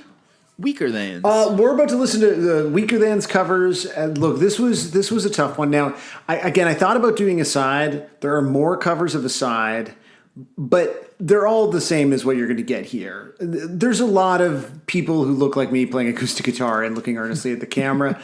Let's start with some more successful versions of me playing acoustic guitar and not looking directly at the camera. This is Good Luck covering it. I can't tell if this when you is say like, more successful, what do you mean? Is this a band that people have heard of? Before we get into this, yeah, this band was like a very, very popular fest band, and I say that because I'm pretty sure they broke up. Good Luck. Yeah, you might come on. have liked them. Oh, they're maybe. from Bloomington. That's a good sign. Bloomington, Yeah, Indiana. yeah. There's like the what's the one? I was never like there are people that were fucking obsessed with this. Yeah, Into Lake Griffey is like a pretty. It's like the most No Idea Records thing that you might like. I think.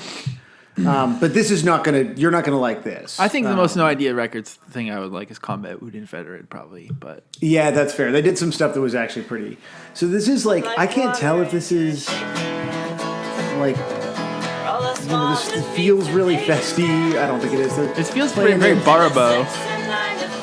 Yeah, I can't believe this fucking guy. Like, sure, you're playing outside, you wear shorts, but the flip flops are just the flip flops blowing are my too much. mind. I know. But like they're from Indiana. I don't know. Yeah, I wonder if Miles and Alex ever wear flip flops on their little journeys. When you're walking around warm, Walnut. You ever wear flip flops on Walnut Street in Bloomington? So look, it's just the flip flops are really. He's moving his feet a lot, so it's really like drawing a lot of attention to them. I'm not recommending it, but I do. What is that area that they were at? What area was it? Do you think they were in? Like, it looked like they were in maybe outside. Is it outside of a community? It kind of looks like they're like in the area of a bank or something. In that last, they used to do acoustic sets at Fest in the back of the. There was like the CDC. I can't remember what it was. It was like a kind of community center anarchist thing, and there was sometimes people would play in the back, and so that's why it has Fest vibes to me, but. I feel like I was only ever in the back at night, and often I had it didn't look familiar to me, but I don't really know. All right, sorry. Here's a guy that I wrote him down as Chris Elliott. I don't really. He reminds me of someone, and I thought maybe it was Chris Elliott. Maybe you could figure out something else. He was reminding me of someone else, and now you said that, and I've lost it. But he's definitely maybe you'll tell us. He looks like Eric Clapton. He looks like Eric Clapton, but he delivers like Chris Elliott. So this is Chris Elliott.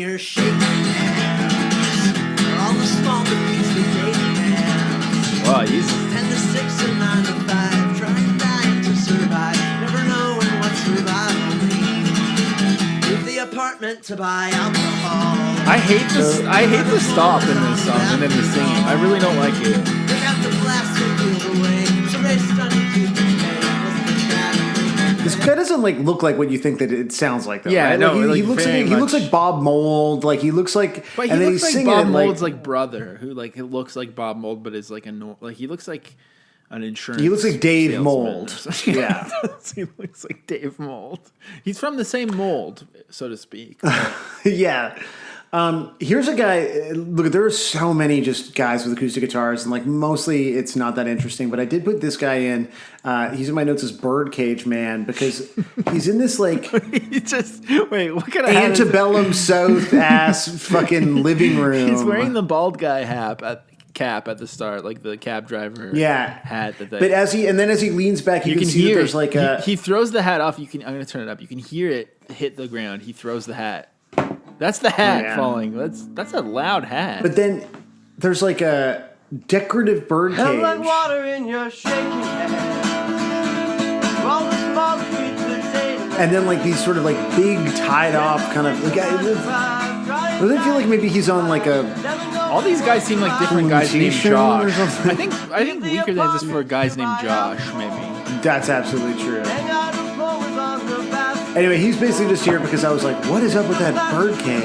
Oh, well, he's in Toronto, by the way. Would you have guessed that? Absolutely not. I thought this guy was absolutely in Arkansas. Yeah. You're probably friends with him. I am probably friends with him. Here's a guy that I would rather be friends with. Oh, this is better. This has some good like dumb guy vibes that I exactly. resonate Right? with. I feel like this guy like lives on the beach, lives to surf. Lives on like it's just like the waves were no good today, and so he's like, I'll just record a cover. He's got it's not what do you call that? It's not a puka shell necklace, but it's like puka adjacent. Yeah, it's one of those ones that's just like there's just some beads in the middle, so it kind of looks more like a choker. Yeah. And he kind of gets his freak on with traveling hen dudes that come through town. This is from 2020. Doesn't this seem like it should be a lot older? Yeah, the channel says weird. Welcome to my randomness. Oh, he's in Vancouver, I think. Oh, yeah, this guy's in Vancouver. Oh, so he does maybe surf at Tofino. Here's a guy I just labeled as Distortion Guy. Whoa, here we go. Yeah, like I thought you'd like in it. your shaking hands. Definitely recorded on like a 15-year-old webcam.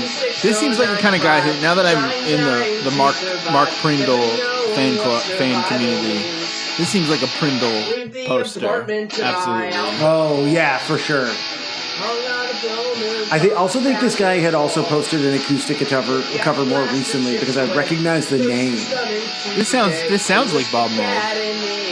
Yeah. This is definitely there's an era of Who's Gonna Do that sounds exactly like that's like that Zen Arcade tone. Here's a guy that I wrote down the same kind of guy, but he's doing this live and his name is Patio Lantern. If you can believe it. Water in your water. This is what the Weakerthans sounds like. Like water in your like water. What is that? It's not even nasal. It's like It's your head voice. It is. It's like a skull. You're singing from your skull.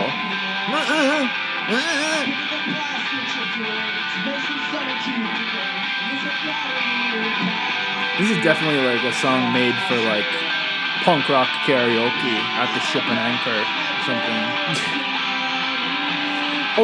But it does feel like it's built for your like I'm going to do my Billy Bragg inspired solo project. Here's a full band performance of it. This is the High Dives. High Dives. This is their 7-inch release party. It said. Well, I'm not gonna. We were all foolish enough to release a 7-inch at one point in our lives. Oh yeah. This is 5 years ago. This is in Barrie, Ontario, I believe.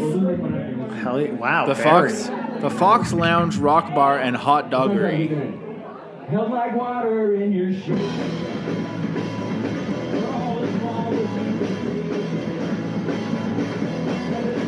This is also kind of what that band Terry Maltz sounded like to me. Like, I think I just something just pieced together in my head. As much as I wanted to like Terry Maltz being the only pop punk sounding thing on Slumberland, it kind of sounded like this to me, and it's too folky. Well, to me, it's like shades of like I never got Ted Leo. Like, have we talked much about Ted Leo? We haven't. For some reason I'm scared to talk about all these people. I feel like they're gonna. I've been to Ted Leo shows. There's Ted Leo fans. You know, I mean, I just don't get it. I think Where Have All the Rude Boys Gone is like the intro riff is incredible. The pre-chorus and the bridge is like unbelievable. Like that song is so incredibly sick, but I don't think it quite makes up for all the other. You know? Well, I think it's telling. Like, I still have like the Weakerthans. Like, I have their Apple Music up because I was checking Virtute earlier, and like the kind of similar artists is all stuff that you know. It's John K. Samson solo albums. It's Jim Bryson who's played with the band live. It's Joel Plaskett. It's the Mountain Goats. It's Hayden. It's Dan Mangan. It's Propaganda just by virtue of association. It's the Constantines. It's the New Pornography. Like they exist in a world that is like for the most part winter fucking sleep. Pedro the Lion is here. Hey Rosetta, Stars, Sarah Harmer. Like all the only bands in here that I think you would categorize as punk, and it would mostly be by virtue of like their origin as opposed to anything like in a blind taste test outside of Propaganda, would be the Constantines. Like otherwise, like no one's going to really argue. Like I love the New Pornographers, but I'm not going to pretend that it's because like they're actually kind of a pop punk band. Okay, but that's the thing. Are you a Constantine's guy too? Is that Sam's band? How come that's it not happened? on here?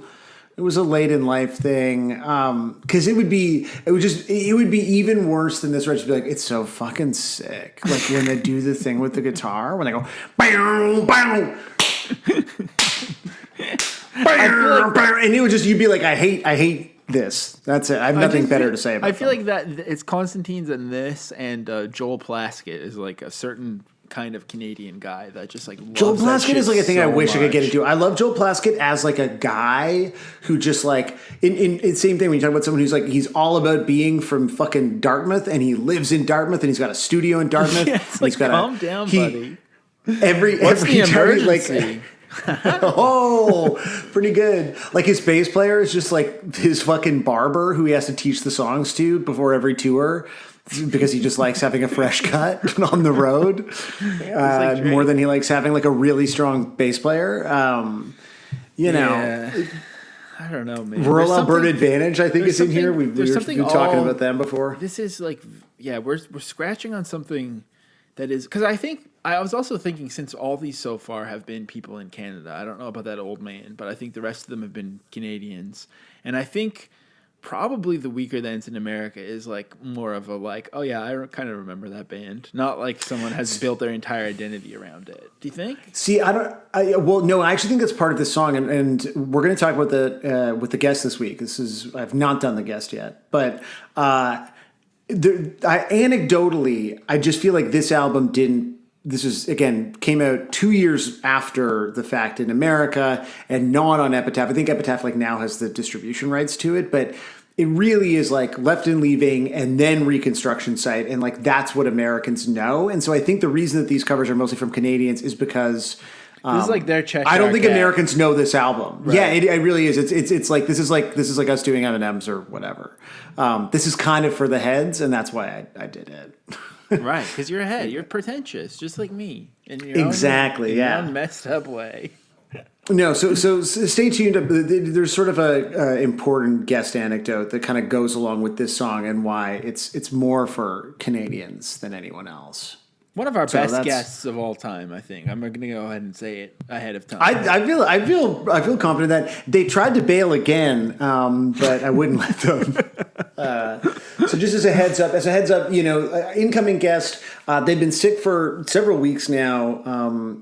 You know, we'll probably talk a lot about that. They asked if I could edit out coughs, and I said no. And then they tried to bail, and I was like, no, we will edit out the coughs, but we won't. Obviously not. And also, you're probably going to be recording it through a tin can, on a string. Exactly. Yeah. So it's going to sound real bad and real juicy, but I promise it's going to be great. Much like this bass cover from Jack Bass. Now, do you think that's? You know, he was just sort of, that's his birth name, and he just sort of felt guided to the bass by, you know. Well, I need to see him to know, I think, because I'm pretty sure this guy was born to bass. Oh, Oh yeah, this is real name. Yeah. Like, this is a guy who just, like, there's no other choice in his life. Maybe it's Jack Bass, like Chuck Bass. Yeah, but when he's on the tubes, it's like, again, this is so he's in like a log cabin, and he's so tan because he's been out on the shoe swaps or he's like, this is for like people who, the Weakerthans is definitely for people who like go tree planting every summer and like tell you all about that and like, they fly you right out there. And the weekends are crazy, you know, when you get to go to town. You go to Edmonton for the weekend. Oh, buddy. I get paid like 5 cents a tree, man. You do the math. Do a couple hundred of those a day. Fuck. Oh, the black flies, though. Oh, buddy. This guy's awesome. He has like I know. He's like so dead inside. He looked at the camera once and mouthed like 3 words, but otherwise he's like. So stoic, like real still, just awesome. Just in it. This guy, an amazing fit, definitely Canadian. Oh my god.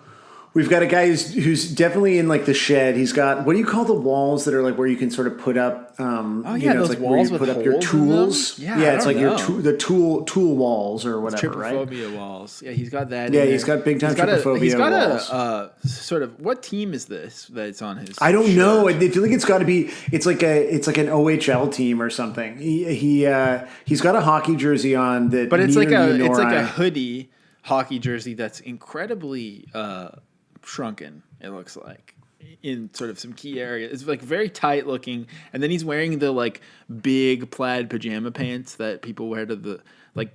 I feel like in my mind it's like someone from a dorm wears it to Walmart or something. Yeah. Like, They're definitely like the kind that you wear to Walmart for some reason.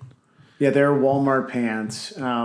There's a chance this guy is from Maryland. It looks like, which is weird. Yeah. It says he's Silver Springs, Wheaton, Kensington area. Which when I Googled, I think that's Wheaton and Kensington looks like this is so he's not Montgomery Canadian. County, Maryland. No, but I mean Maryland, that's sort of a Canadian-ish part of America. Sort of the Canada of. Well, he's like a big pop punk head too. And I think this is for like people who are old like us. This is kind of the this type of band that you like to show that it's pop punk is not just lagwagon, but it also can be smart as well. Yeah, it looks like there's a few videos where he's wearing a Washington Capitals. He also has like tons hat. of videos from the early 2000s and late 90s of his like teen pop punk band playing in halls and stuff. So that's pretty tight. So I feel like I understand where he's coming from, but he just does not look very pop punk in this whole walled jersey and Walmart pants fit that he's got. But this to me is like this is like very. Like, this is what the guys in Propaganda look like. This is what everyone looked like when I went to see The Offspring and Gob in a casino, too. So I think this is they're like, just all in their flannels. Yeah.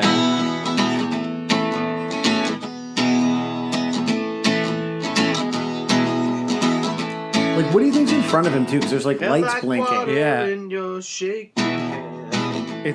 I think he has, like, a banner of something up in his little man cave with the whole wall. Awesome. It looks like the ceiling is like rotting though. Also, yeah, because I think it's a shed. Like, bro, you should spruce up the joint a little. And I just really liked him for his fit. Here's a guy, a great fit, very honest. Here's a guy who I liked for his name. This is Fred Oakman, who's definitely planted some trees. Looks to be playing. This is like a house show setup for sure. Yeah, this is like definitely the Weakerthans is also on the page of the line is very like house concert. Like this guy did this and might have charged his friends like $20 each to come. Yeah, for sure.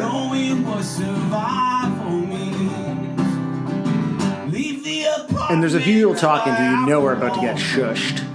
Yeah, exactly. That's what I mean. Not probably. Weakerthans is music that makes me think I'm gonna get shushed. Yeah. This guy's from a place called Corry. Corry. Where's that? Corry. Oh, Ireland, maybe? What? No, Corey's also in Pennsylvania. This guy's got Pennsylvania energy more than he has Irish energy.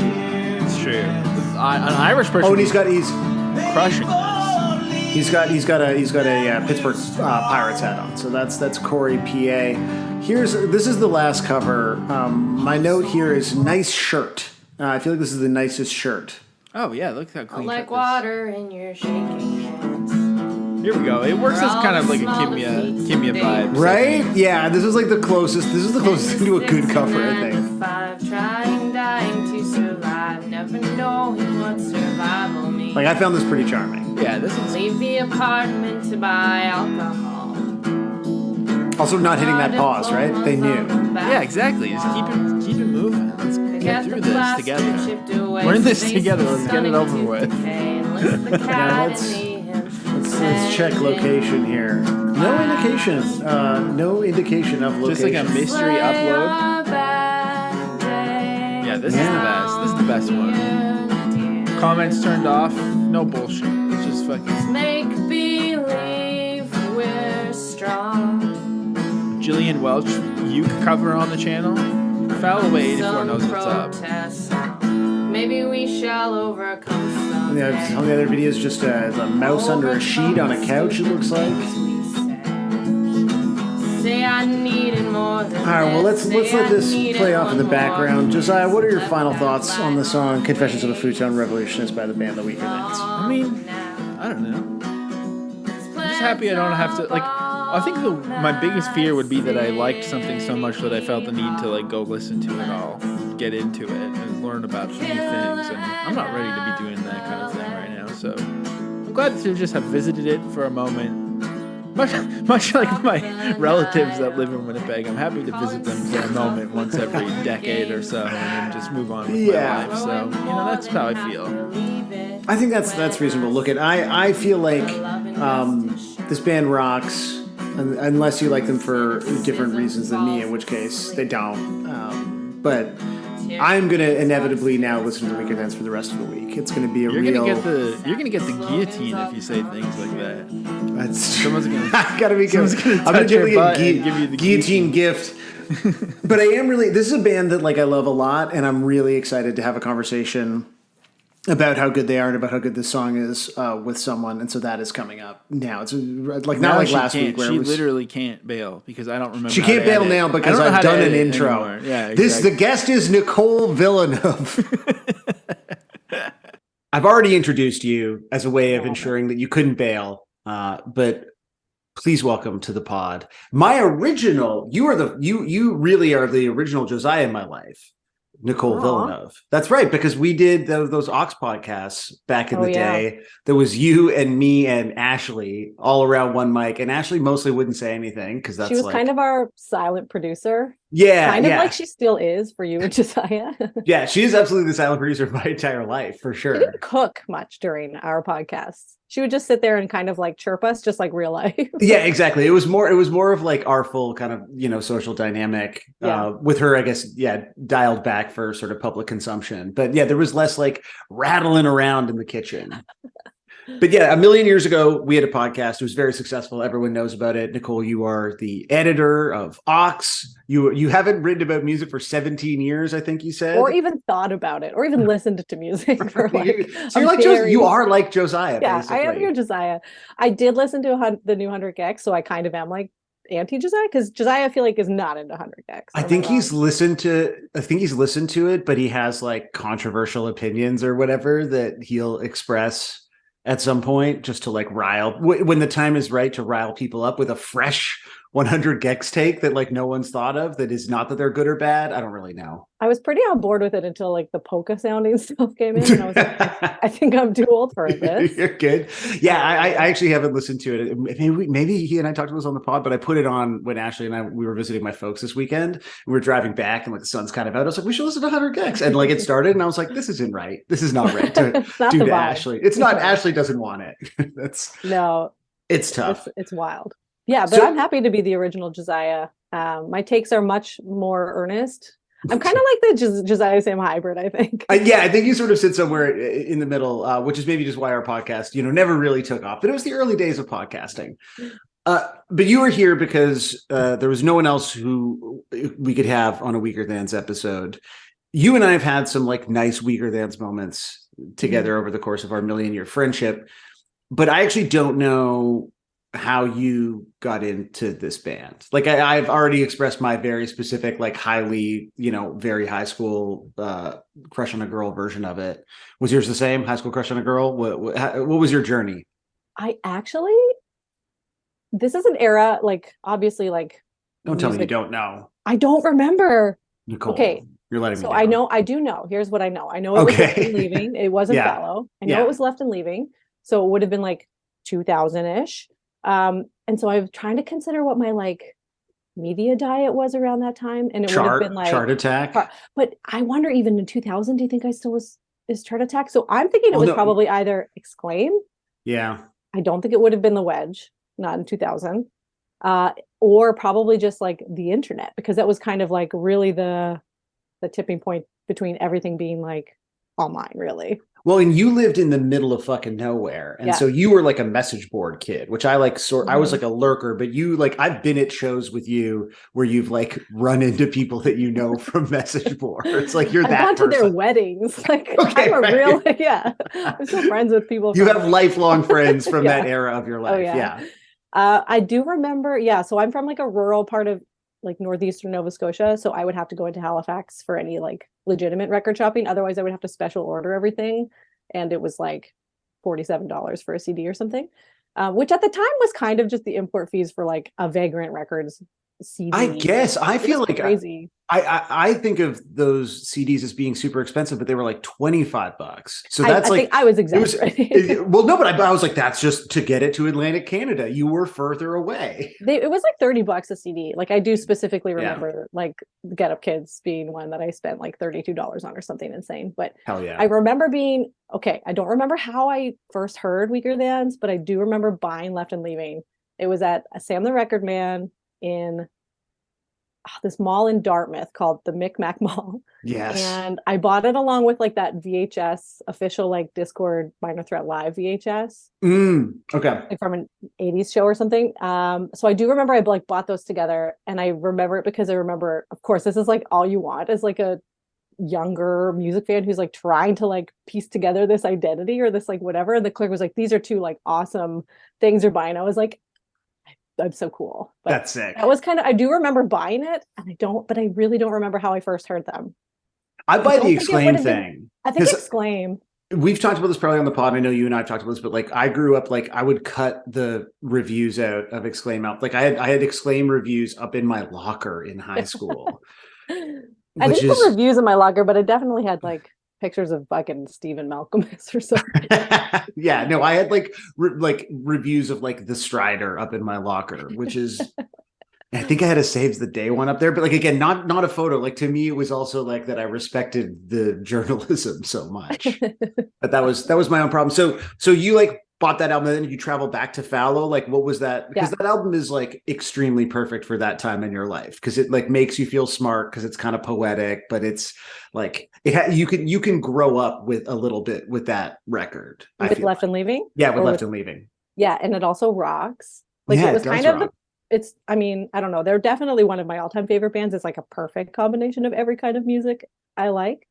So yeah, from there, just like the completionist thing, like go back to Fallow, and obviously also rocks.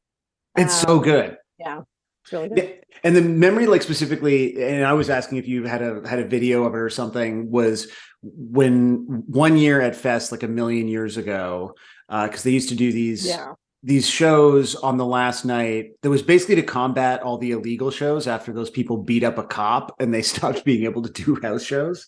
Yeah. But that's another story. So Bomb the Music Industry did an all Weakerthans cover set on the Sunday at Fest. So you're like exhausted. You've been drinking for a week straight. It was like 1 a.m. Yeah, it's so late. And it was like, it was fucking great. And everyone was into it. And they did Confessions of a Futon-Revolutionist, and Maddie Boo, like who was playing corn or guitar or whatever at that time, was like crowd surfing and singing. And it was like, to me, I was like, no one knew it. Everyone knew all the Reconstruction Site songs. most of the Left and Leaving songs. And then they played this song from Fallow, and it was just like no Americans knew it. And it was like you and me, and like I could see a handful of other like people that I knew were Canadian that were so fucking into it. And it is this moment that is like fully seared in my memory. And I feel like I actually looked around when I was like looking up tweets. I was like, I've tweeted at the Bomb Guys about that, where I was like, really? That was for Canada only. Of course I have. Yeah. And did they reply? Yeah, of course they did. Yeah. And we're like, that was a very there was a lot of like, all Canadians are required to listen to the Weakerthans. So what about like this song? Because I love it. Josiah obviously hated it because that's his fucking job. He's got to edit out my eye roll. No, yeah. I'll send it to him. Yeah, please do. Just follow up with this. He knows we're talking with just one big eye roll and he'll understand.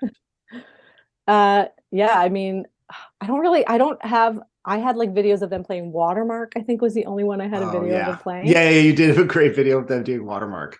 I don't know. This song is perfect. I'm gonna go very Sam on this. And just like it rocks. Yeah. Okay. Rocks. Thank you. Yeah.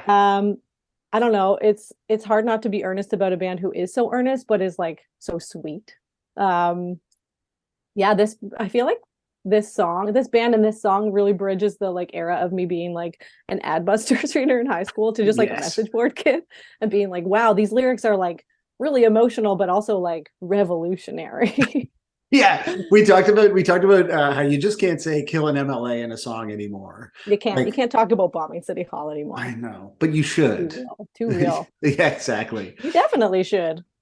Where do you feel like? Because one of the things that I think we were kind of trying to figure out, and you said something earlier that I wanted to talk about a little bit more, is that like they feel like they're this combination of like you were saying, for you, this is all the stuff that you like. Like it's sort of, and it seems like this is a band where if you didn't have the context of them like coming from punk, would you see this band as being a punk band? I guess like for you, where do you see the Weakerthans as fitting in like a larger kind of genre landscape, I guess? Well, they have some punky songs, and they would really just, after Left and Leaving, more or less completely musically turn away from punk sounds. But that's when they were like signed to Epitaph.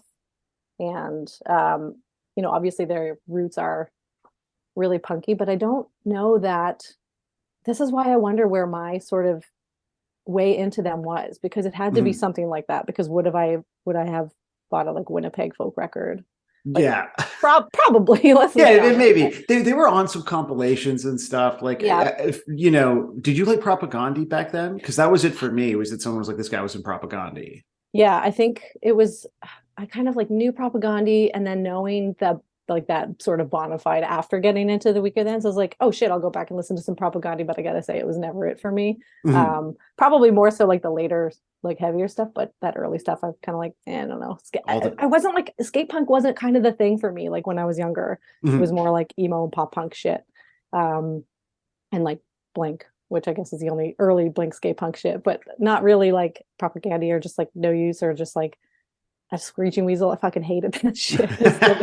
Well, look, time has proven you to be correct. I know, I think. So right? I'm on the right side of that. Yeah, exactly. But I don't know. And then I think, even seeing them live, they weren't particularly punky. They had like a few harder songs, but it was just like really heartfelt shit. Well, like John K. Samson is such a like stoic guy, so there's nothing like punk performative about it. And then what's the guitar player's name? Like the one who looks like Jim Adkins from Jimmy Eat World? Stephen Carroll, yeah. Yeah, and he's just like kind of just like a rocker. He really rocks. He really goes.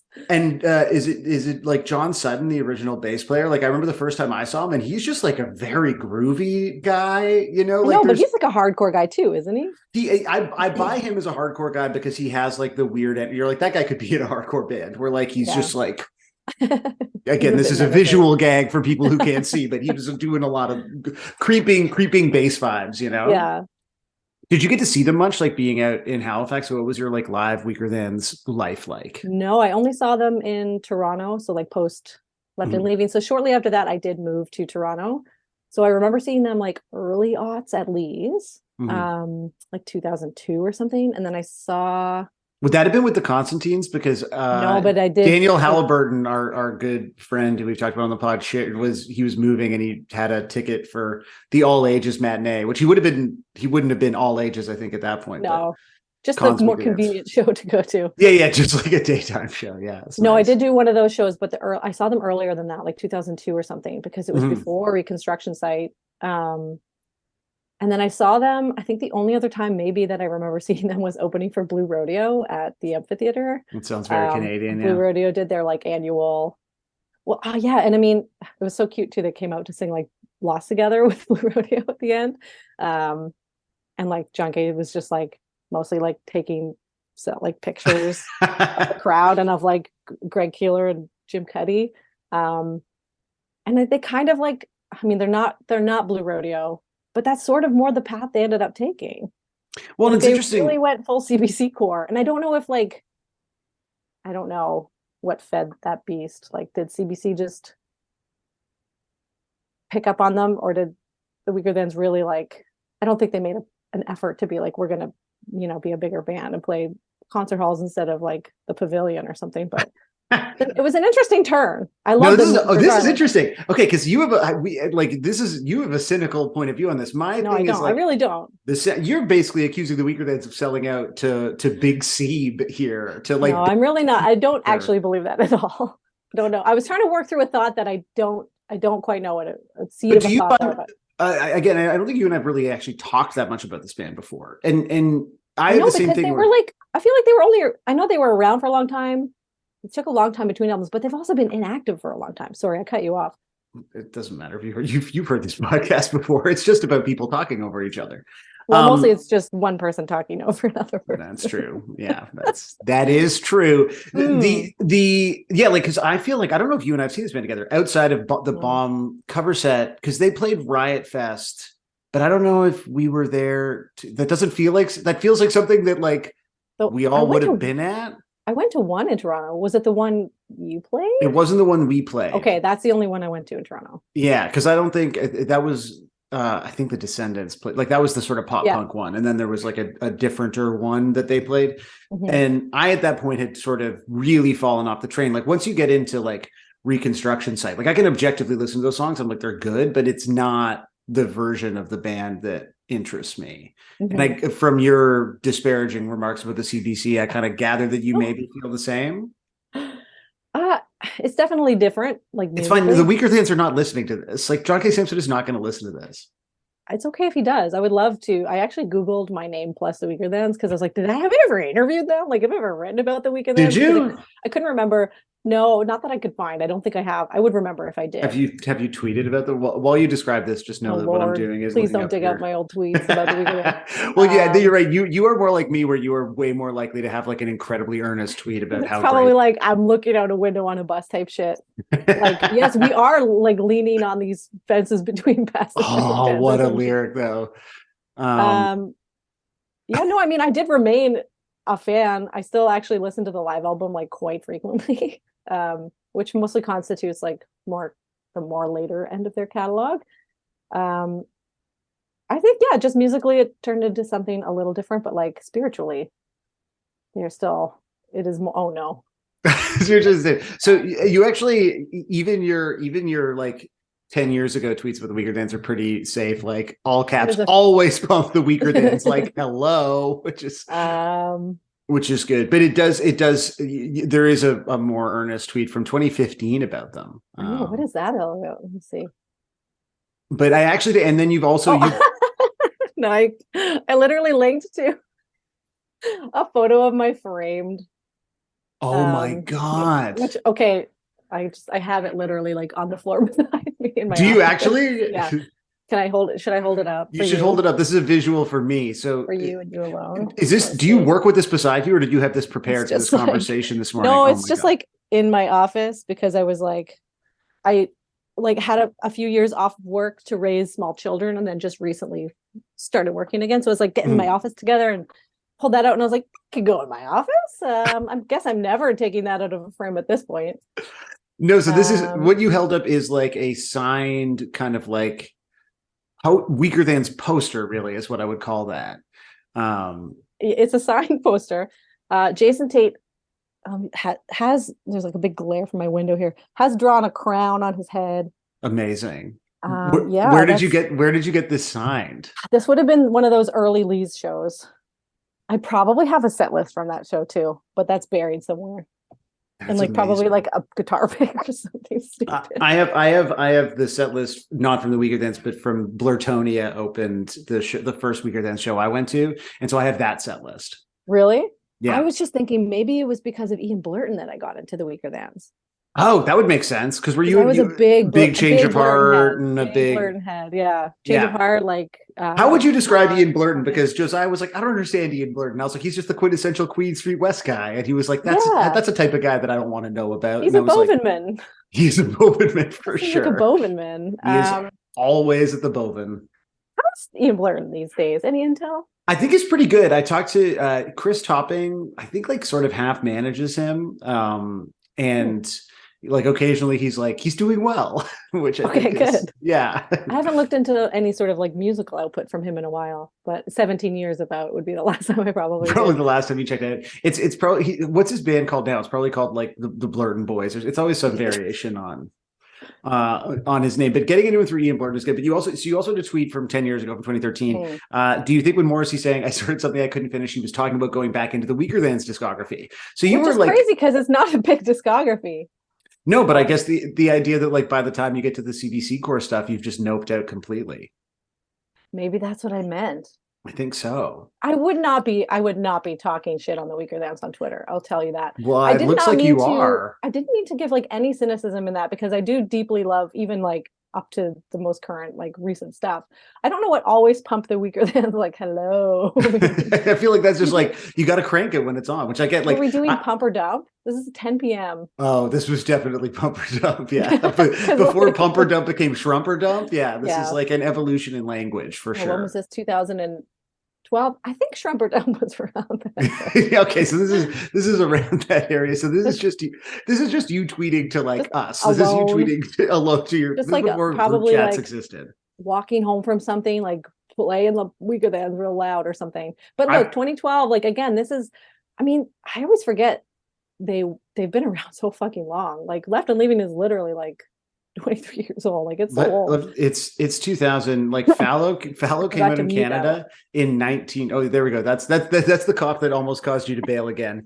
Fallow is 97. Which is like I was in the 7th grade when this came out, or grade 7, or whichever one I'm supposed to say as a Canadian.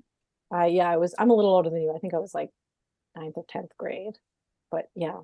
And do you still go back? Because I feel like the weird thing I realized in doing this episode is like I actually don't put on the Weakerthans a lot, but like last night, like cleaning up the kitchen, I like listened to Left and Leaving in its entirety, and it's like Fallow is great, and Confessions of a Futon-Revolutionist is like one of my favorite songs of theirs. I feel like Left and Leaving is like basically a perfect album. It like is a perfect album. Front to back. There's like no skips, range. It's a taste for every mood, you know. Oh, it's amazing. Pamphleteer goes so hard. Oh, Pamphleteer. Just so good. I don't know. I can't be cynical about this band, which is why I'm surprised that I gave a hint of that. I'm sorry. I'll have to work through my thoughts. We'll have a follow-up. It's fine. We're all getting older. We're getting cynical. I think maybe it's more of like it turned into, and I don't even actually believe this, but it's not the band I hate, it's their fans kind of thing, where it just turned. Yeah. It just turned where I think anything Weakerthans, despite their sort of success within Canada, which was like kind of maybe inevitable anyway, because they kind of always have been that band. They sing about like cats and curling. Like what? How do you feel about the cat songs? I love them.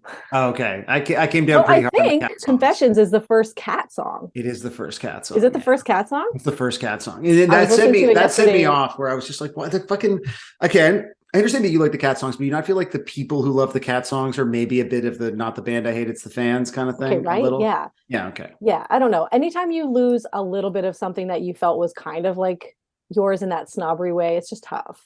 Yeah, exactly. It's like this doesn't belong to the CBC Radio 3 audience. I want the best for them. I want them to play Massey. I don't know. Did they ever play Massey Hall? I know they played like Royal Albert and Winnipeg. Winnipeg's a different beast, I'm sure. Yeah, actually, I don't know if I bet if they reunited now, they could do like Massey, or they would do like 4 nights at Danforth or something.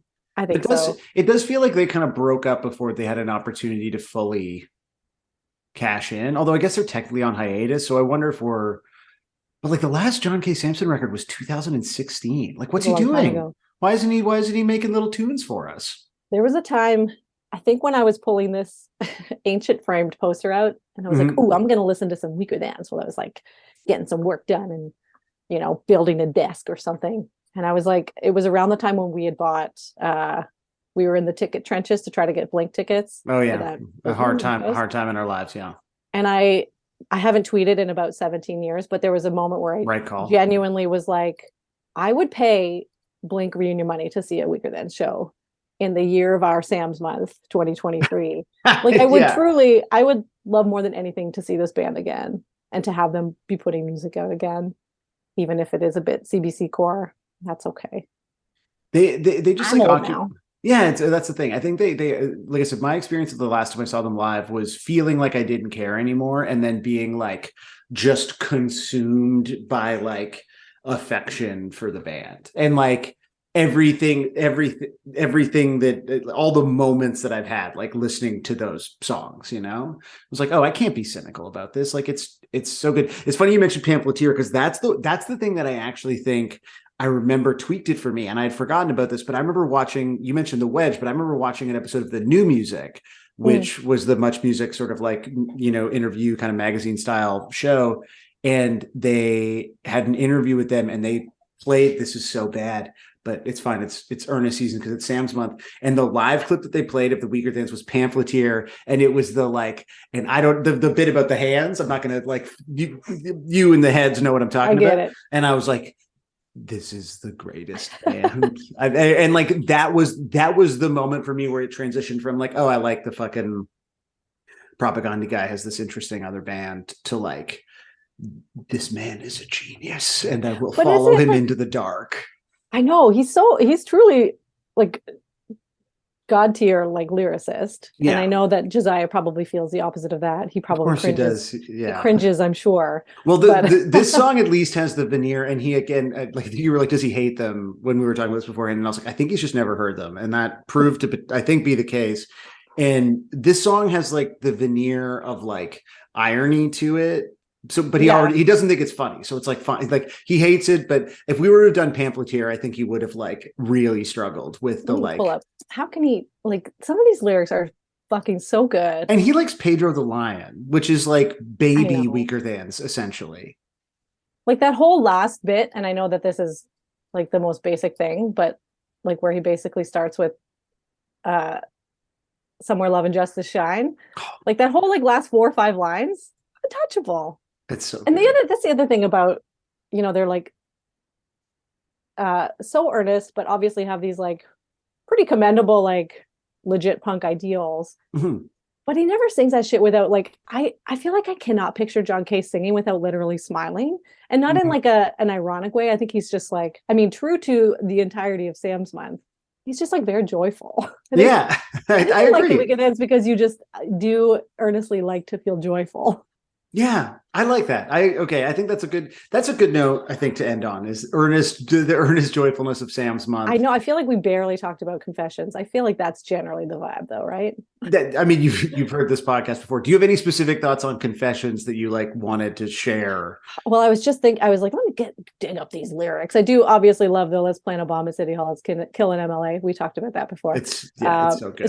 It's so good. No, I don't know. It's amazing. He's just like, I don't know if it rings this is like early. I feel like he was a little, because this is 97. He's ahead of his time in terms of like kind of slacktivism, mocking take here. But I guess it's always been a thing. But it is funny and it coming from someone in Winnipeg who is actively like a different person writing that song would feel really cynical, or it would feel. The joke lands because you're like, those are his people, right? Like I think like that's definitely what, I mean, we both feel maybe a little bit like burnt about the CBC-ification of one of our favorite bands. Mm-hmm. Look, also nothing wrong with the CBC. Well, there's a lot wrong with the CBC, but yeah. In terms of just like their music direction, I guess though. That's quite bad. Yeah, I agree. It's terrible. It's that.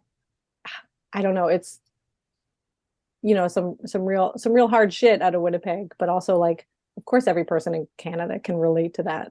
Like, it's just goes deep. Well, but it's funny. I think those lyrics, whether they're like sort of presented in like an ironic framework or not, I think you'd struggle to find those lyrics on. And there's songs I really like on Reunion Tour, like, but it doesn't feel like that version of the band would fly with, because I think the people who like fell for the band in the CBC era are also the kinds of people who like stan politicians, and it's like that's not the place that this band is coming from, and so that's maybe the version of it that I've always found more interesting and attractive. Yeah, I think you're right. That's pretty on point. So Nicole, where can people find you? You don't tweet. No. Our podcast with Ashley, Hits and Misses, it was called. That's long dead and scrubbed from the internet, but it was good. I think it was good. I think it was good. Let's bring in a it different back. era. In a different era, I think it would have hit, but we were ahead of our time. We also tried to do, I feel like, a broadcast version of it for Ox when we were working at Ox at the time as well. Didn't we have some like? I feel like they were doing segments where we would talk about. Probably. Things. Yeah, that seems to, we were like, we're just chatting about the news of the day. Just chatting. The problem with Ox, especially on TV, is that you'd be like, cool, we're going to talk about the stuff that happened in like music this week, and then they would run it for 5 years, and you're like, oh, okay, that's nobody needs to hear those real badly aged takes, I'm sure. So you don't have a podcast. You are on Twitter. People can comb through your tweets for your various Ernest Weakerthans takes. Nicole with like how many 5 O's? 5 O's. We don't need to promote my Twitter. It's mostly just me liking Josiah's tweets. That's all I use it for. Telling him no. Yeah, my Twitter is like a Josiah machine where I'm like, what dumbass shit? Like the stuff that he's doing now with the I Heart New York sign. It's pretty. Got to admit, not only do I not tweet, I don't like look at. I have a very strict social media limits on my life, just because it's. It takes a lot of time. Constantly smashing my way through those limits. So I haven't seen his latest, but you can find me in the 155 Discord. Yeah, that's right. What are you also named Sam right now? What is your? Of course, it's Sam's month. It's Sam's month. Everyone in the Discord has my name. It's very confusing. So people can find you in there. Nicole, thank you for coming and speaking earnestly about the Weakerthans with me this morning. Anytime. Happy Sam's month. Wow.